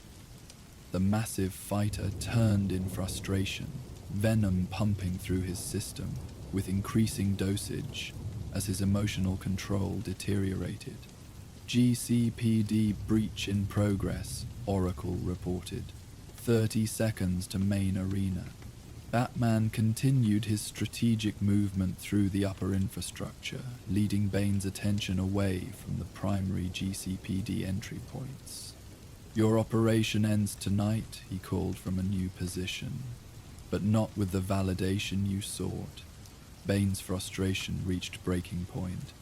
With venom-enhanced strength, he tore a section of railing from the arena wall, hurling it toward Batman's voice. "Face me directly. Prove your worth." "Worth isn't proven through combat," Batman replied, now from behind Bane. "It's demonstrated through choices."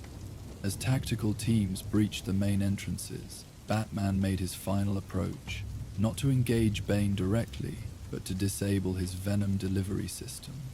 A precisely thrown batarang severed the primary tube, causing immediate chemical backflow into the control mechanism. Bane realized the sabotage too late. The damaged system began pumping unregulated doses, overwhelming even his tolerance. He staggered, caught between rage and the sudden understanding of defeat. "This isn't victory," he gasped as the venom overdose began affecting his cognitive functions. "Just avoidance." "It's adaptation," Batman corrected, remaining beyond immediate reach as GCPD tactical officers secured the perimeter. "Something you've never truly understood." As medical units administered venom counteragents and Bane was secured for transport, Batman withdrew to the facility's upper levels, where Robin awaited at their extraction point. All civilians accounted for, Robin reported. Knox is cooperating fully with GCPD, providing documentation on the entire operation. His son's receiving medical treatment but should recover fully. Batman nodded, surveying the facility as police methodically secured each section. Bane's philosophy always contained its own contradiction. True strength isn't demonstrated through direct confrontation, but through strategic achievement of objectives. Speaking of which, Robin gestured toward where Detective Carter was coordinating the evidence collection. He says this operation will dismantle fighting rings across 3 districts. Bane's experiment provided connections to organizations they've been trying to infiltrate for years.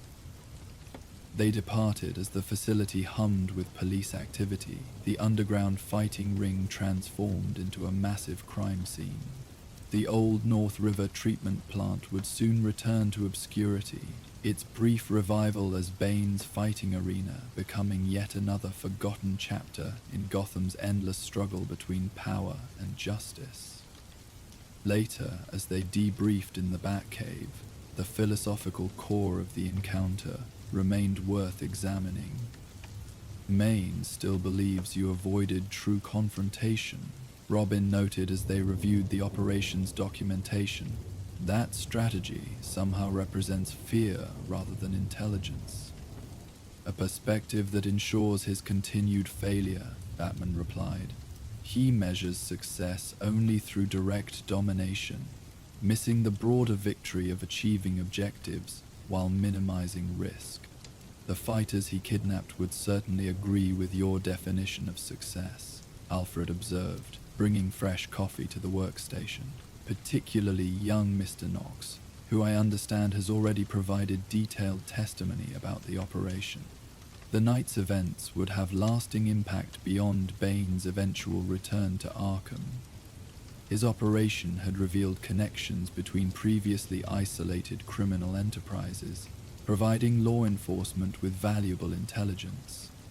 The fighters he'd captured would recover, their experiences contributing to better understanding of Venom's effects and potential countermeasures. Most importantly, the methodical dismantling of his fighting ring reinforced the lesson Bane seemed perpetually unable to learn, that true strength wasn't found in physical domination or chemical enhancement, but in the strategic application of intelligence toward justice. It was a lesson Batman and Robin demonstrated not through grandstanding confrontation, but through the careful, methodical achievement of their objectives. As dawn approached, casting its gentle light across the cave's dark recesses, the contrast seemed particularly appropriate. In Gotham's eternal struggle between brute force and calculated justice, sometimes the most decisive victories were won not through dramatic confrontation, but through smart, principled choices made in the service of protecting others. As the last evidence was catalogued from Bane's underground fighting ring, Batman found himself reflecting on adversaries who challenged through physical might and those who struck at deeper vulnerabilities.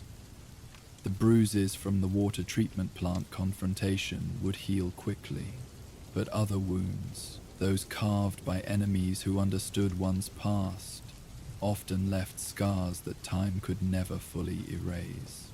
It began with a simple package delivered to Wayne Manor, addressed to Bruce personally rather than his vigilante persona.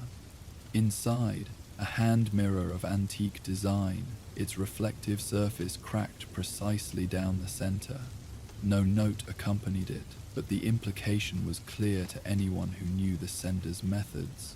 A fractured reflection, representing a divided self, public face and private truth separated by the thinnest of barriers. Only one adversary delighted in such personal tokens: Dr. Thomas Elliot, the brilliant surgeon turned vengeful mastermind who operated under the name Hush. A childhood friend who had become Batman's most psychologically penetrating enemy, Elliot understood Bruce Wayne in ways few others could claim. And now, after months of silence, he had resurfaced with this deliberate message. As Batman prepared to face this new threat, he knew the challenge would unfold not in underground arenas or frost-covered conservatories, but in the landscape of memory and identity, where every reflection might hide a painful truth. Our story turns now to Mirrors of the Past, where Batman must confront an adversary who knows not just how to break the body, but how to wound the soul through the power of shared history. The antique hand mirror lay on Bruce Wayne's desk, its silver frame tarnished with age and its reflective surface broken by a single deliberate crack running from edge to edge. No note accompanied it, no signature needed for the message it conveyed. Bruce studied his fractured reflection, one eye on either side of the break, the division symbolic in its precision. Interesting choice of gift, Alfred observed from the doorway, his usual stoicism tinged with concern. I take it this isn't from a particularly devoted admirer. It's from Tommy Elliot, Bruce replied, naming the man better known to Gotham as Hush. A message that he's ready to resume our conversation. Alfred set down the tea tray he'd been carrying.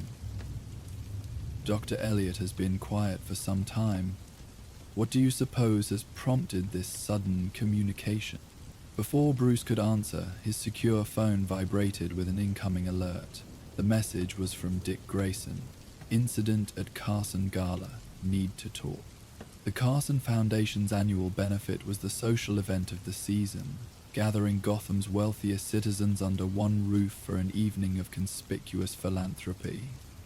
Bruce had declined his invitation, citing Wayne Enterprises' commitments, a decision that now seemed fortuitous given Tommy's reappearance. I'll be in the cave, he told Alfred, already moving toward the hidden entrance behind the grandfather clock. Dick's reporting an incident at the Carson Gala. Should I prepare for a long night, sir? Better assume so. Tommy never does anything without an elaborate plan. The Batcave's main computer was already displaying multiple news feeds when Bruce arrived. Headlines reported a medical emergency at the Carson Gala, with ambulances seen departing the venue. Details were sparse, carefully managed by the Carson family's people. Robin was waiting in the cave when Batman finished changing, his expression grave beneath his mask. Margaret Carson collapsed during her opening speech, he reported without preamble. Symptoms suggested poisoning, but nothing immediately lethal. Before medical help arrived, someone placed a hand mirror beside her unconscious form. Batman's eyes narrowed, like this one. He produced a photograph of the cracked mirror from Bruce Wayne's desk. Similar style, different pattern. The crack in this one formed a question mark, and there was a note. Robin pulled up an image on the computer. The elegant handwriting read, "Some reflections are too painful to face directly. Ask Bruce Wayne about the Carson scholarship and the boy who truly deserved it." The reference was clear to Batman, if obscure to anyone else. Thomas Elliot, Tommy, had competed against him for the prestigious Carson Medical Scholarship 30 years ago. Bruce had won despite having no intention of pursuing medicine, while Tommy, a brilliant student with genuine medical ambitions, had been passed over. It had been one of many perceived slights that fueled Tommy's eventual transformation into Hush. "This is aimed at me," Batman said, "using old connections, old grievances." "But why now?" Robin asked. "And why the Carsons? If this is about the scholarship, why not target the selection committee?" "Because he's not really targeting the scholarship decision, he's targeting my past. The Carsons are just collateral damage in his vendetta." Batman studied the note again. "This is only the opening move. We need to get ahead of his plan. Mrs. Carson is stable," Robin informed him. "Whatever she was given appears designed to create spectacle, not fatality. Doctors are running toxicology now. Batman was already accessing old files, bringing up information on Thomas Elliot and their intertwined history. Hush's methods always blend medical precision with psychological warfare. He wants me on the defensive, reacting to each attack. Instead of anticipating his next move, Robin completed the thought. So what connects to both you and the Carsons that he might target next? The answer emerged from decades-old records, a list of scholarship finalists from the year in question. 3 names including Bruce Wayne and Thomas Elliot, with annotations about their connections to Gotham's elite families. The 3rd finalist was Catherine Townsend, daughter of Richard Townsend, who owned controlling interest in Gotham National Bank. The Townsends, Batman said. Catherine would be his logical next target. She benefited from the scholarship committee's decision too, moving up the list when I won, but declined the actual scholarship. The Townsends are hosting a private dinner tonight, Robin noted, accessing the society calendar. Small gathering, but significant guests. Catherine's there with her father. That's our next destination, but first, Batman pulled up schematics of Wayne Manor's East Wing. I need to check something in the family archives. The Manor's extensive archives occupied what had once been the family library, expanded over generations to house records, correspondence, and memorabilia from the Wayne family's long history in Gotham. Bruce rarely visited this wing, preferring to keep his focus on the present rather than family legacy. Master Bruce, Alfred said, appearing silently as he sometimes did when concerned. Might I ask what you're looking for among your father's papers? Anything related to the Carson scholarship decision.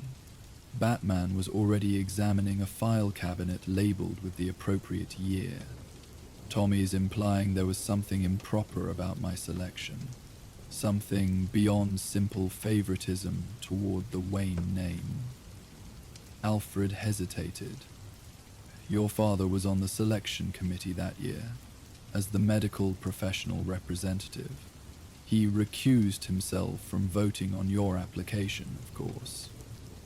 But Tommy believes something else happened. Batman located the relevant files, correspondence between Thomas Wayne and Harold Carson about the scholarship process. Most was procedural, but one letter stood out. Thomas Wayne expressing concern about irregularities in one candidate's application without naming the student in question. Did my father ever mention issues with Tommy's application? Batman asked. Not specifically, Alfred replied carefully, though he did once mention being disappointed in how certain students presented themselves during interviews. Something about character being as important as academic achievement. Robin, who had been scanning another section of records, called out, "Found something." News clippings about Thomas Elliot from that period. Apparently he was involved in an incident at Gotham Academy, an academic dishonesty allegation that was later dismissed. The pieces were starting to align, so my father may have known something about Tommy's character that influenced the committee, even if he wasn't directly voting on my application. And now Hush is using that old grievance to target people connected to that decision, Robin concluded. But why now? What's changed? Batman was already moving toward the exit. That's what we need to find out. The Townsend dinner is our best lead at the moment. They traveled across Gotham's rooftops in practiced silence. The city's nighttime landscape spread beneath them like a dark mirror reflecting countless lives. The Townsend estate sat on Gotham's northern perimeter, a sprawling mansion surrounded by carefully manicured grounds and discreet security systems. Batman and Robin positioned themselves on an adjacent property, observing the gathering through specialized optics. The dinner party was small but significant. Richard Townsend holding court for a select group of Gotham's financial elite, including representatives from major banks and investment firms. Catherine Townsend is present, Robin reported, currently in conversation with James Holder of First Gotham Investment. Security seems standard for this type of event, Batman observed. Private team, minimal police presence.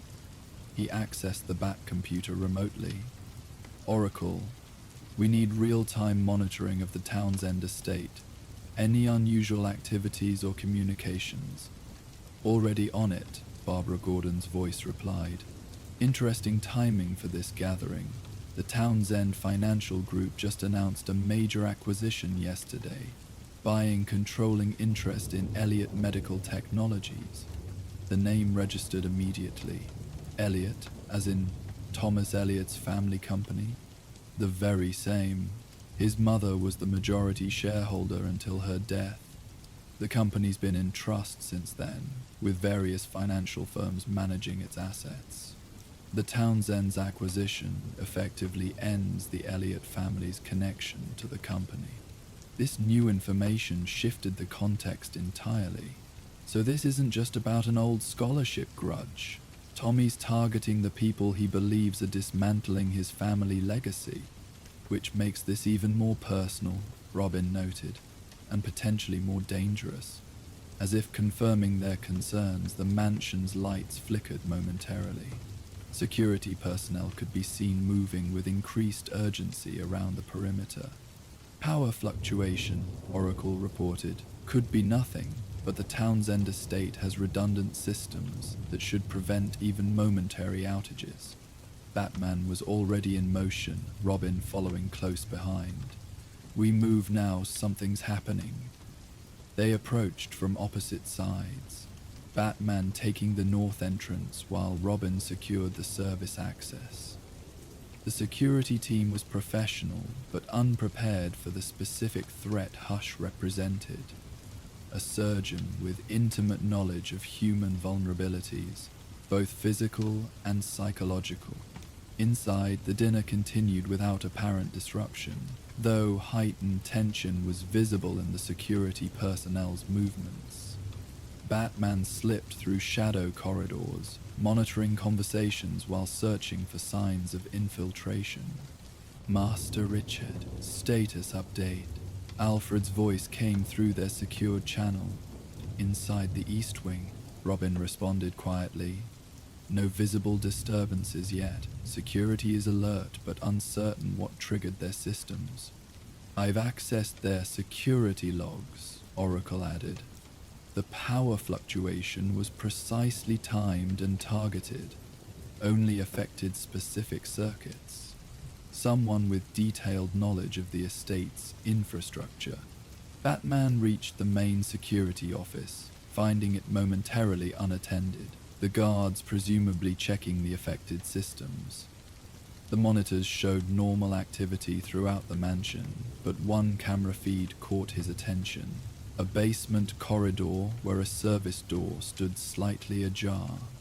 According to the timestamp, it had been opened exactly when the power fluctuated. Robin, basement level, east corridor, possible entry point. On my way. Batman continued his circuit of the upper floors, passing close to the dining room where Catherine Townsend was addressing her father's guests. Through the partially open door, he could hear her discussing the acquisition of Elliott Medical. The company's research division holds particular promise, she was saying. Their regenerative medicine patents alone justified the purchase price. With proper management and funding, breakthroughs are imminent, a guest responded. The Elliott family certainly couldn't provide that. Not after Thomas Elliott's mother's condition required such extensive care. I understand her medical expenses depleted much of their liquid assets. Yes, Catherine agreed, her tone professionally sympathetic. A tragedy on multiple levels, but the company will thrive under proper stewardship now. Batman moved on, noting the conversation for its potential relevance. Tommy's mother had suffered from a long-term illness requiring extensive care that Tommy himself had often provided, a point of pride in his medical career. but also a source of deep resentment. "Batman," Robin's voice came through with hushed urgency. "Found signs of entry, professional job, security systems bypassed rather than disabled. And there's something else, a mirror mounted on the wall where there shouldn't be one, according to the building plans. Don't approach it, could be rigged. Already keeping my distance. It's positioned to reflect the main waterline access point. Looks like someone's been tampering with the mansion's water supply." Batman immediately connected the dots. The Carson poisoning, it was in her champagne. Hush is using the same method here. "But dinner service has already begun," Robin pointed out. "If he's introduced something into the water system..." "Oracle, alert emergency services, possible mass poisoning event at the Townsend estate. Robin, find the main cut-off valve and shut down the water system. I'll evacuate the dining room." Batman moved swiftly toward the main gathering, calculating the most effective approach. A direct entrance would cause panic. A discreet warning to security might be ignored or delayed. He opted for a third option, accessing the mansion's fire suppression system and triggering a localized alarm in an adjacent room. The effect was immediate. Security personnel began a practiced evacuation procedure, interrupting the dinner without causing immediate panic. As guests were escorted toward designated exit points, Batman intercepted Richard Townsend and his daughter in a private corridor. "Mr. Townsend, Mr. Townsend," he addressed them directly, causing both to start at his sudden appearance. "Your water system has been compromised. Tell your guests not to consume anything further." To their credit, neither wasted time questioning his presence or authority. Richard immediately signaled to his security chief, while Catherine used her phone to contact the kitchen staff. "Who would do this?" Richard demanded once the immediate actions were taken. "Thomas Elliot," Batman replied, "better known now as Hush." Catherine's expression shifted to one of recognition. "Tommy? But why would he... Is this about the company acquisition?" "Partially, but his grievances run deeper and further back, including the Carson Medical Scholarship you both were finalists for." "That was 30 years ago," Catherine said incredulously, "and I barely remember him being a finalist. He certainly never showed any resentment toward me." "His resentment was focused elsewhere," Batman noted, not elaborating on Bruce Wayne's role in the situation. "Water system is shut down," Robin reported over the comm. "Found traces of an organic compound introduced through a bypass valve. Sending samples for analysis." The Carson woman, Richard Townsend realized. The news said she collapsed at their gala. Was that... The same person, yes. She's expected to recover fully. Catherine's expression hardened with professional calculation. Tommy Elliot. He was a brilliant surgeon before his issues became apparent. But I never connected him to the masked criminal that's been in the news. His tactics are always precise and personal, Batman explained. He called attention to the scholarship connection with the Carsons. With you, it's both that and the company acquisition. "But why now?" Catherine pressed. "The acquisition has been in negotiation for months. The scholarship is ancient history." The question echoed Robin's earlier one, still without a satisfactory answer. Why had Tommy chosen this moment to resurrect old grievances? What had changed? "Your security team should have the situation contained," Batman told them, "but I recommend full medical checks for everyone present. The compound appears non-lethal but could have lingering effects." As emergency services arrived and the mansion's guests were evaluated, Batman rejoined Robin at a secure observation point. "Analysis shows the compound is similar to what was used on Margaret Carson," Robin reported. "A sophisticated derivative of scopolamine, produces disorientation and temporary memory issues. Not immediately dangerous, but certainly dramatic in a public setting. He's not trying to kill them, Batman observed. He's humiliating them, making them vulnerable in front of their peers, just as he feels they did to him, Robin concluded. But there's still the timing question. Why now? Batman's focus shifted as Oracle transmitted a new alert. Disturbance reported at Gotham Cemetery. Security cameras show an intruder at the Wayne family mausoleum. The implication was immediate and disturbing. He's escalating rapidly, moving from indirect connections to direct provocations. This feels like it's building towards something specific, Robin said, as they moved toward their next destination, like he's following a script we can't see yet. Batman's thought exactly. Tommy had always been methodical, his plans unfolding with surgical precision. These attacks weren't random spite, they were calculated steps toward a specific objective. Gotham Cemetery lay shrouded in mist as they arrived, ancient monuments rising like silent sentinels among manicured pathways. Security guards had been subdued, alive but unconscious, their vital signs stable. The Wayne Mausoleum's heavy door stood slightly ajar, a thin beam of light visible from within. Approach with extreme caution, Batman instructed. This is almost certainly a trap. They entered from different angles, using the mausoleum's architecture for cover. Inside, the scene was disturbing in its calculated disrespect. A surgical lamp had been set up, illuminating the memorial plaque for Thomas and Martha Wayne. On the cold stone floor before it lay an antique mirror, its surface intact but its frame modified to hold what appeared to be medical instruments. "He's not here," Robin noted after a careful sweep of the shadows. "Just left this tableau." Batman approached the mirror, analyzing it without touching its surface.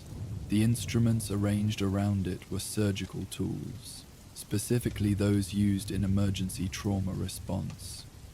A handwritten note lay beside them, the same elegant script as before. Could the great Thomas Wayne have saved himself, his patient, or was he always destined to bleed out in that alley, his skills useless in his final moments? Some mirrors reflect possibilities never realized, others show us truths we refuse to acknowledge. The psychological attack was precisely calibrated, targeting Batman's most vulnerable memories. But something about this display didn't align with Tommy's usual methods. The message seemed hurried, almost improvised compared to his typically meticulous planning. "This doesn't feel right," Batman said aloud. "Tommy's usual approach is more subtle, more personal. This is theatrical, almost like a distraction," Robin suggested. The realization struck simultaneously. "He's drawing us away from something else. Oracle, status update on the Townsend situation.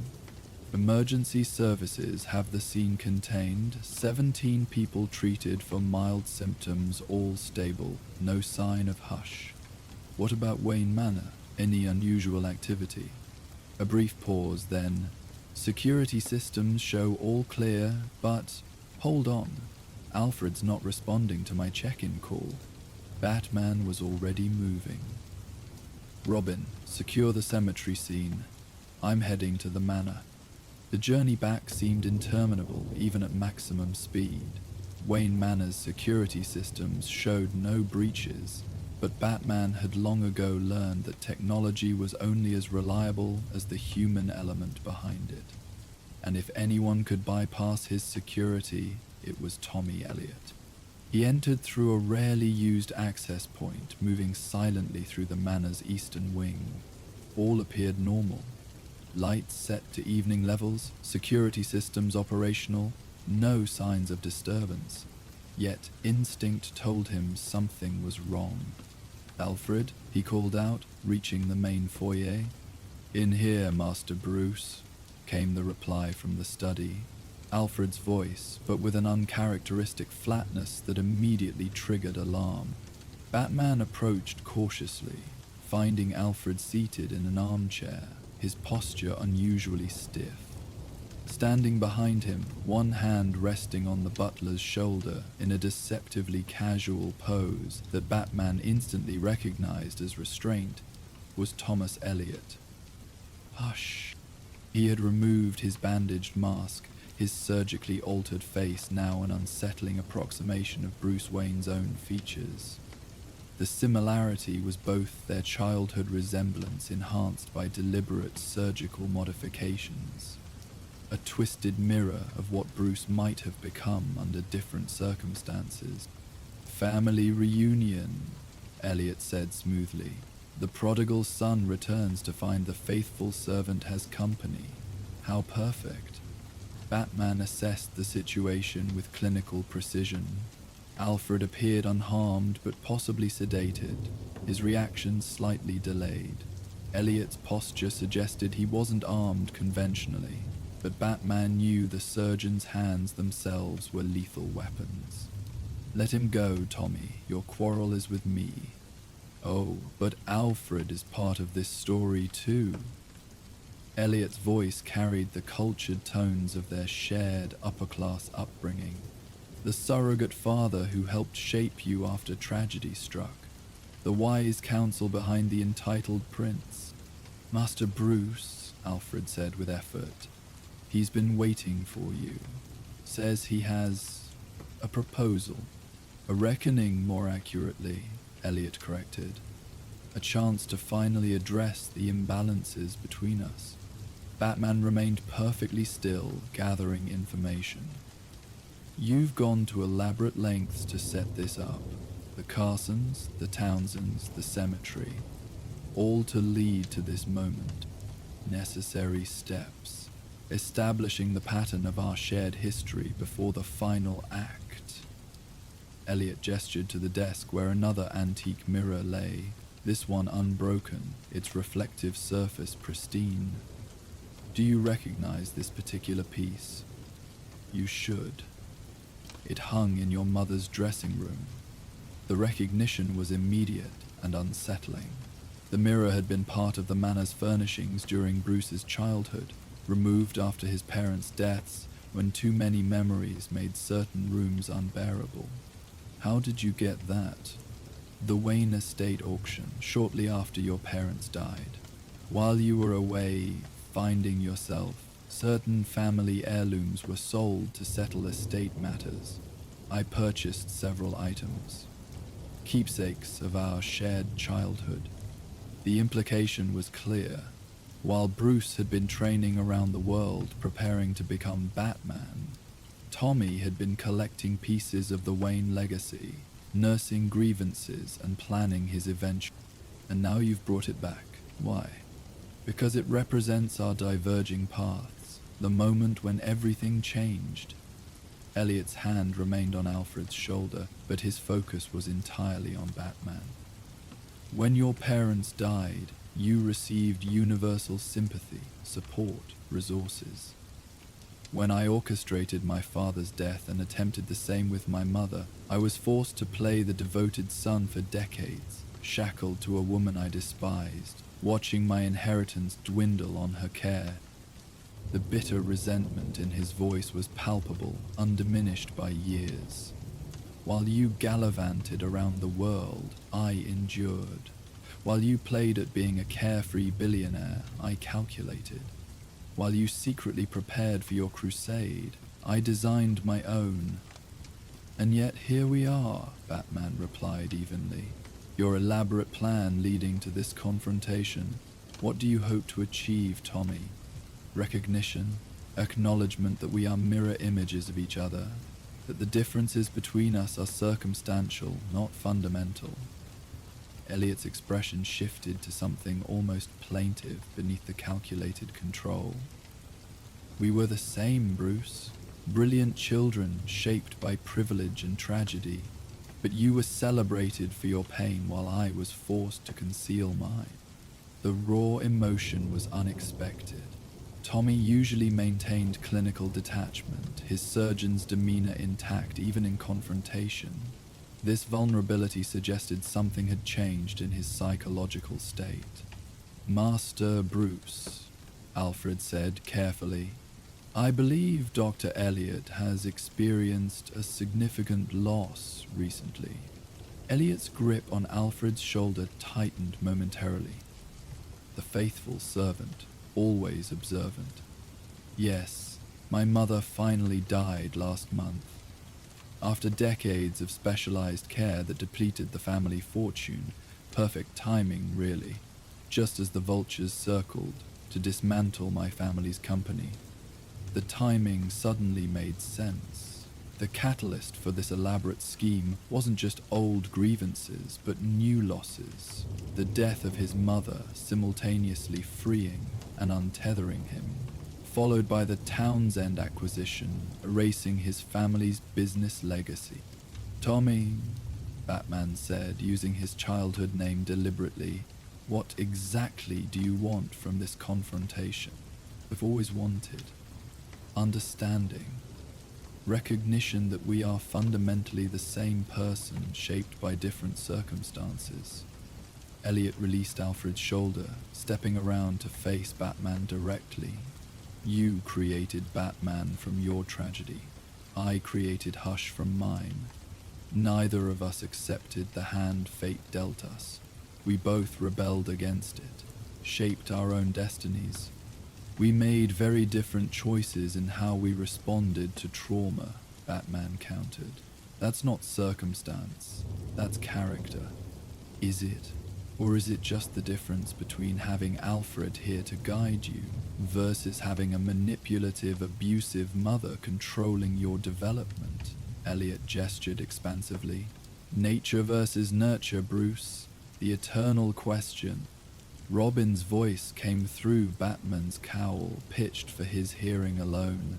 "In position, east entrance secure, awaiting your signal." "You've gone to elaborate lengths to make your point," Batman said, carefully shifting position to draw Elliot's attention away from Alfred. "Poisoned innocent people, desecrated my parents' memorial, invaded my home.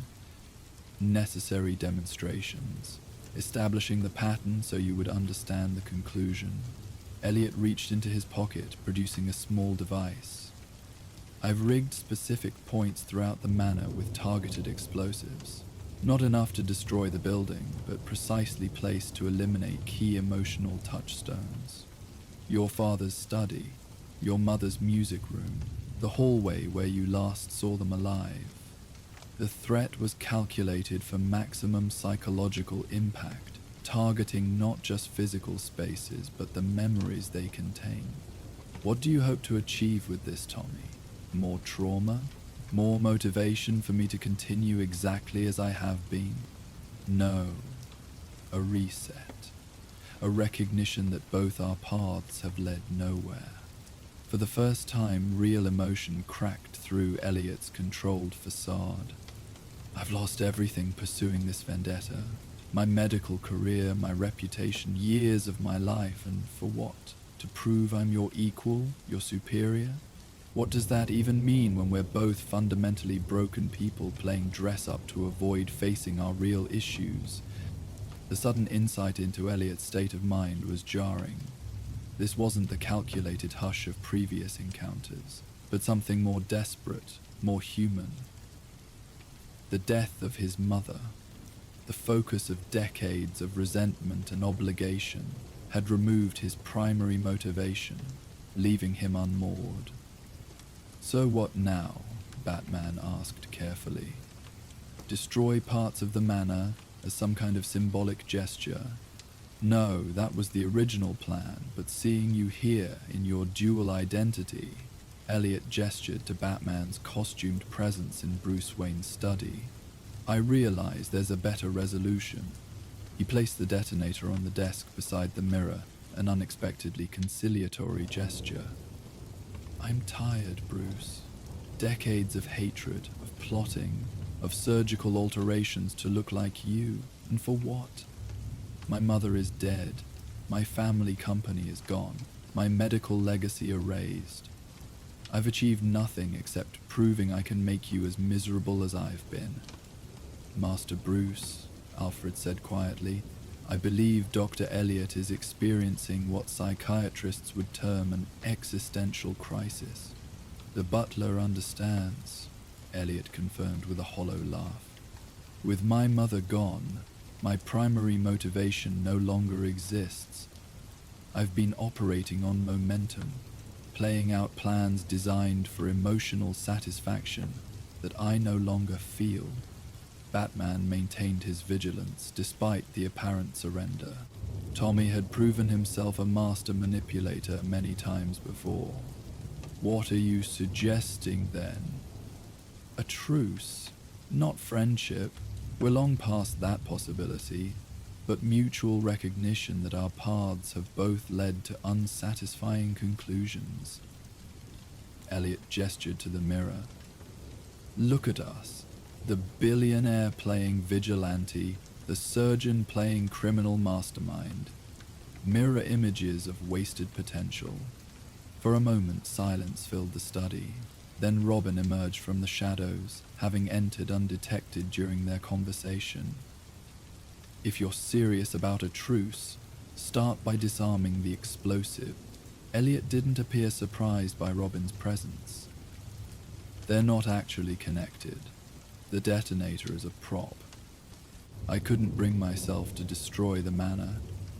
Too many of my own childhood memories are tied to this place. He smiled thinly. Check, if you don't believe me.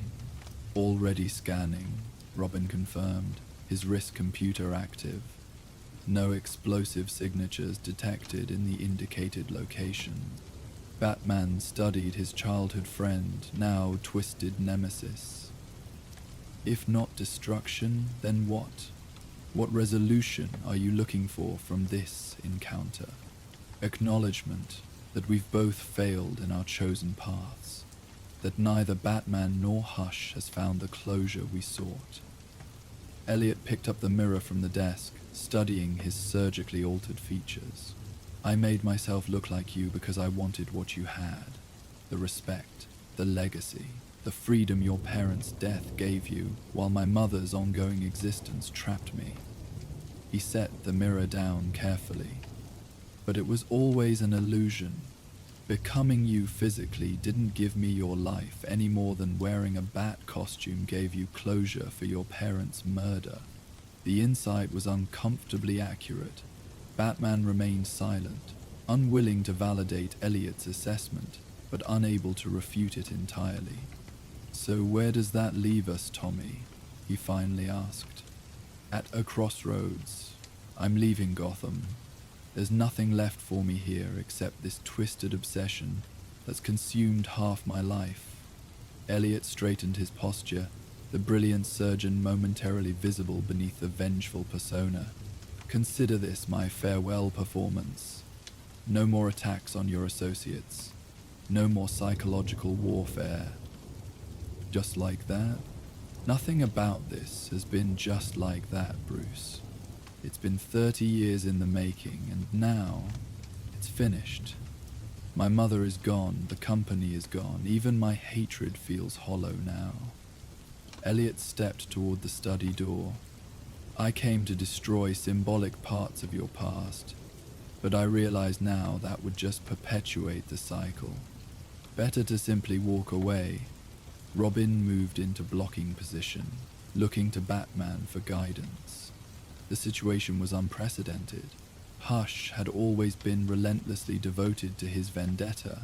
This apparent surrender demanded careful evaluation. If you're serious about ending this, Batman said slowly, there are conditions. Of course there are. Elliot's smile was tired but genuine. The great Batman never lets anyone simply walk away. Treatment. Real psychiatric help. Not Arkham. They're not equipped for your particular issues, but somewhere with the resources to address decades of trauma and obsession. Supervised by your people, I assume? Initially. Eventually transitioning to independent monitoring. Elliot considered this, his expression unreadable. And if I refuse? try to simply disappear, then nothing changes. We continue this cycle until one of us breaks permanently. The stark assessment hung in the air between them, two brilliant minds recognizing the inevitable conclusion to their current path. Very well, Elliot finally agreed. Treatment, supervised transition, a chance to reassess what remains of my life. And as arrangements were made, secure transport, psychiatric evaluation, monitored accommodation, Batman found himself studying the antique mirror Elliot had brought, their reflections caught in its surface. Batman in his armored cowl, Thomas Elliot with his surgically altered face, Robin standing guard, Alfred recovering his composure, a tableau of interconnected lives shaped by choices as much as circumstances. Later, after Elliot had been transferred to secure psychiatric care and the manor secured once more, Bruce sat with Alfred and Dick in the study. The mirror remained on the desk, a remnant of the evening's confrontation. "Do you believe him?" Dick asked. "That he's genuinely done with the vendetta?" "I believe he's at a genuine crossroads," Bruce replied carefully. His mother's death removed the central pillar of his resentment. Without her ongoing needs to blame for his restricted life, he's forced to confront his own choices. "Quite the existential crisis," Alfred observed. "To build one's entire identity around hatred of another person, only to discover that achieving your goal brings no satisfaction." "Tommy was brilliant," Bruce said quietly. "He could have been one of the greatest medical minds of our generation.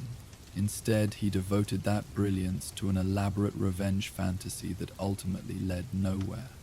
"A cautionary tale," Dick suggested, "about letting trauma define your entire existence." The parallel to Bruce's own life choices hung unspoken in the air. Batman had been born from trauma too, a response to helplessness and loss that had shaped Bruce's entire adult life. "The difference," Bruce said, as if reading Dick's thoughts, "is purpose. Tommy's motivation was destruction, of his parents, of my happiness, of anything he resented. Mine was protection, ensuring others wouldn't experience what I did. And having people who cared about your well-being," Alfred added pointedly, "who helped guide that trauma response towards something constructive rather than destructive." Bruce nodded, acknowledging the truth in Alfred's assessment. Tommy never had that. His father was abusive, his mother manipulative. No Alfred to provide wisdom and balance. Dick picked up the mirror, studying its antique craftsmanship. "So what now? Do we believe this is really the end of Hush?" "We remain vigilant," Bruce replied, "but we also acknowledge that people can change when their fundamental motivations shift."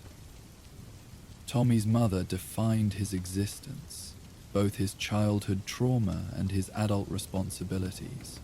With her gone, he has the chance to redefine himself. "Rather like looking into a new mirror," Alfred suggested, "and seeing possibilities rather than just reflections of the past." The antique mirror caught the study's warm light as Dick set it down, its surface reflecting not just their physical forms, but the complex interplay of their shared journey. Past and present, mentor and protege, trauma and healing, all facets of the continuous process of becoming who they chose to be, rather than simply what circumstance had made them.